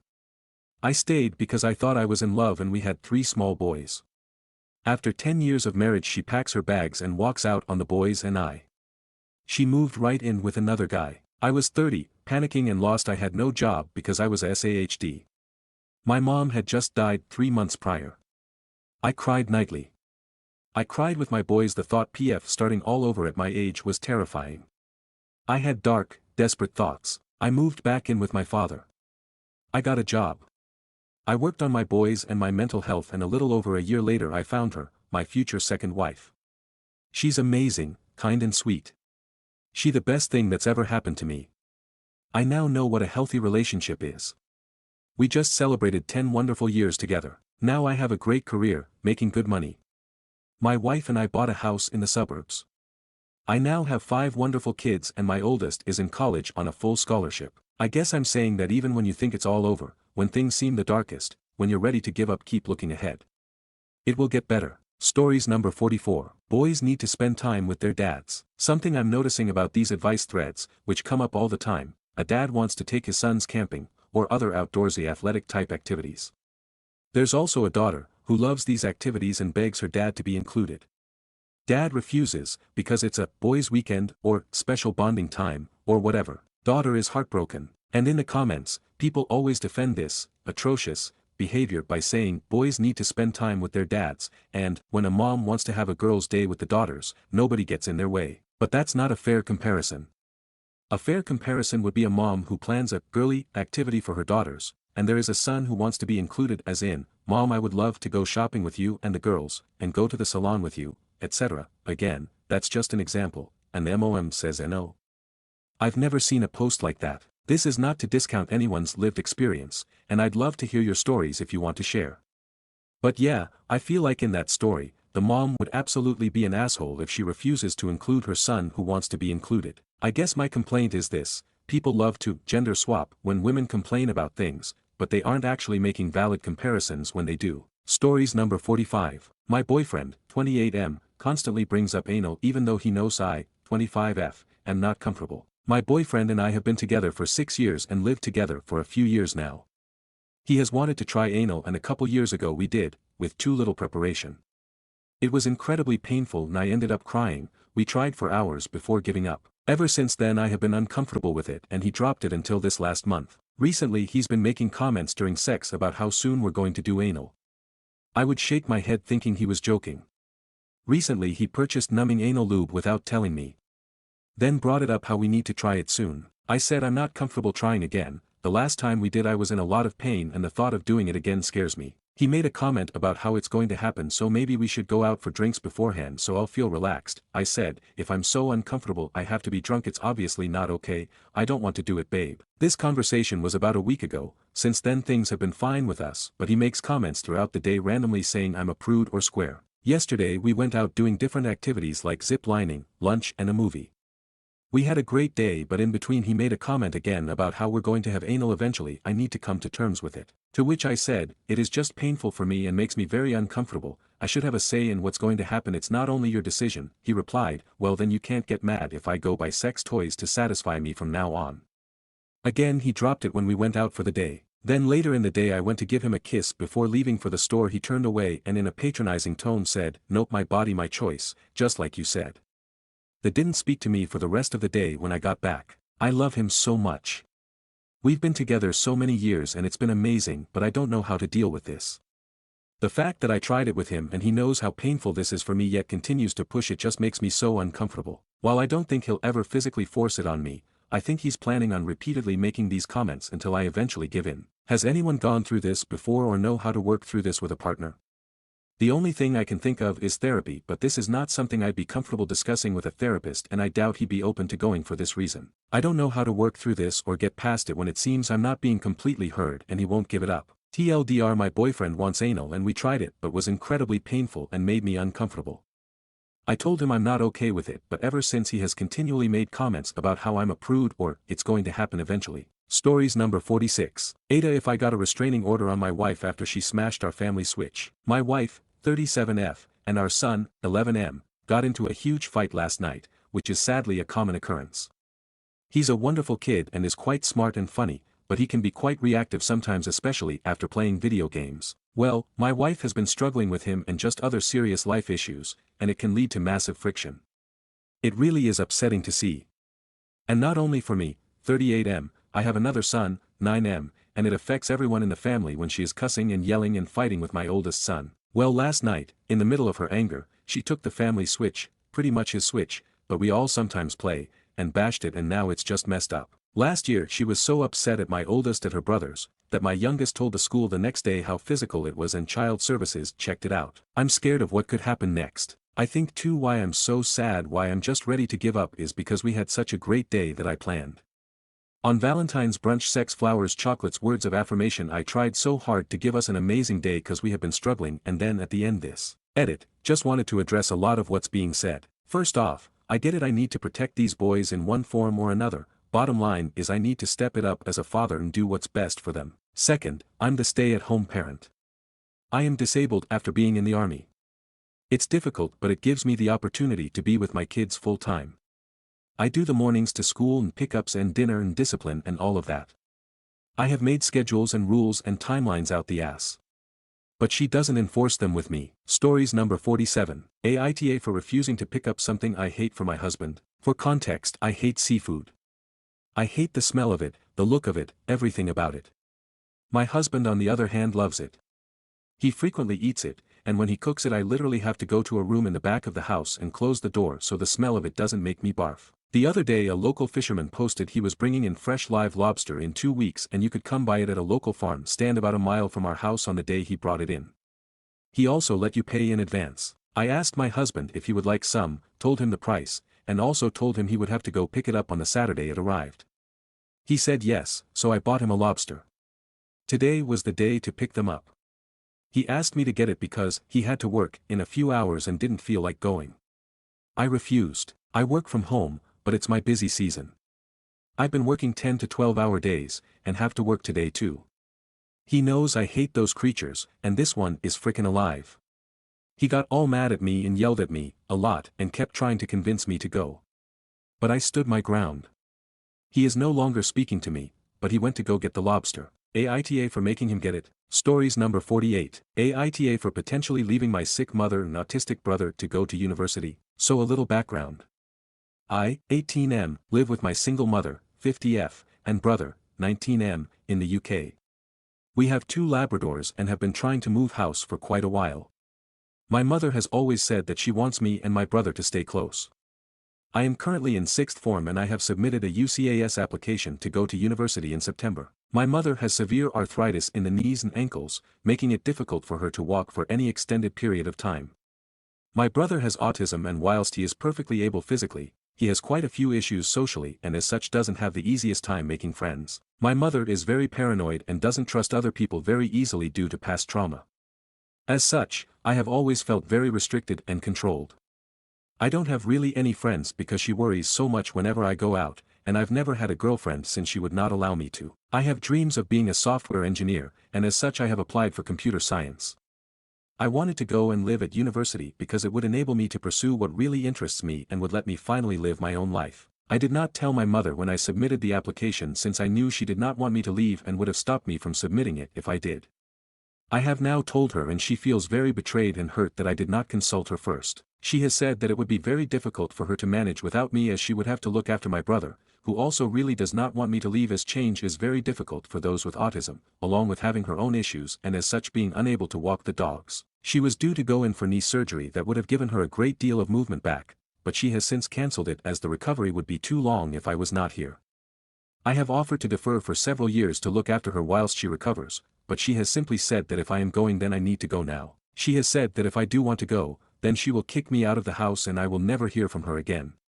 I will have to go and live with my cousins and complete my A-levels at a different school.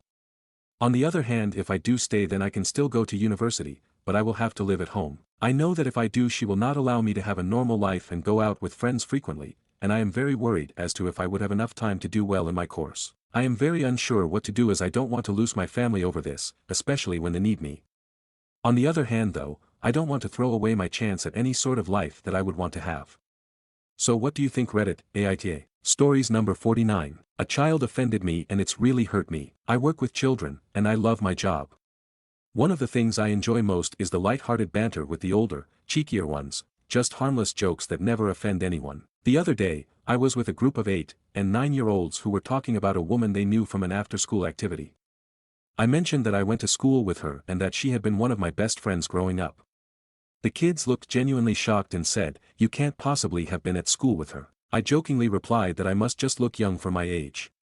But their response caught me off guard. "You look so much older than her. You're ancient, and she's really young." I laughed it off, but then they doubled down with a few brutally honest remarks about my size and hair color. I was so shocked that I couldn't even bring myself to reprimand them for being so rude. Since then, I haven't been able to stop thinking about it. I know I'm on the larger side and going gray earlier than my friend, who, coincidentally, has just lost a dramatic amount of weight and isn't graying yet. Until a few days ago, I felt fine about my appearance, but now, I find myself scrutinizing every detail. Suddenly, I look old and drab. My mental health has taken a turn for the worse because of this, and the worst part, I feel ridiculous for letting a few comments from children affect me so much. Stories number 50. Aita for blowing up at my father after he tried to set me up with his boss's son. So, I, 27F, have been dating my boyfriend Jake, 29M, for almost a year now, and honestly, I've never been happier in a relationship. He's smart, kind, works his ass off running his own business, and we just get each other. My dad, though, he has never liked him. At first, I thought it was just normal overprotective dad stuff, but over time it became clear it was something deeper. He thinks Jake isn't established enough, whatever the hell that means. He's made comments about how Jake doesn't come from the right crowd and how he's not someone who can secure my future. Mind you, I have a great job, I make my own money, I don't need a man to secure anything for me. Anyway, my dad invited me over for dinner last weekend, and I thought maybe he was finally coming around. But nope. I barely sat down before he starts in on how I could do better and how he just wants the best for me. Then he drops the real reason he asked me over. He wants me to meet his boss's son, Andrew, 30M. Apparently, they've been talking about how Andrew is looking for a wife, and my dad, being the absolute mastermind that he is, decided I should be the perfect candidate. I literally laughed because I thought he was joking. He wasn't. He starts going on about how Andrew comes from old money and how he's on track to take over the family business and that I'd have a better life with him. I just sat there in shock for a second before I asked him if he was serious right now. He was. I told him I have a good life, I love Jake, and I'm not some fucking chess piece he can move around for his own benefit. He starts getting mad, saying I'm being stubborn and immature and that I'll regret not at least keeping my options open. That's when I snapped. I told him he was being ridiculous and that I'm not some business deal he gets to negotiate. Things got really heated, and I ended up just leaving before dinner even started. Now, he's playing the victim, saying he was just looking out for my future and that I disrespected him by yelling Aita for losing it on him. Stories number 51. Aita for planning to return from holiday if ex-wife dies from cancer. My wife and I are in our 60s. My ex, call her M, has terminal cancer. I've 2 kids in their 30s, from first marriage, and my daughter is particularly close to her mom.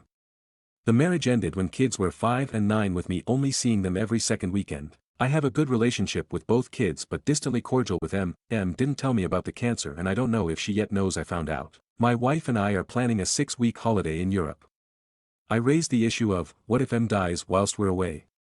My wife was horrified at the idea I'd rush home to support the family and the extra cost of doing so. Aita for considering supporting my kids more important than continuing a holiday.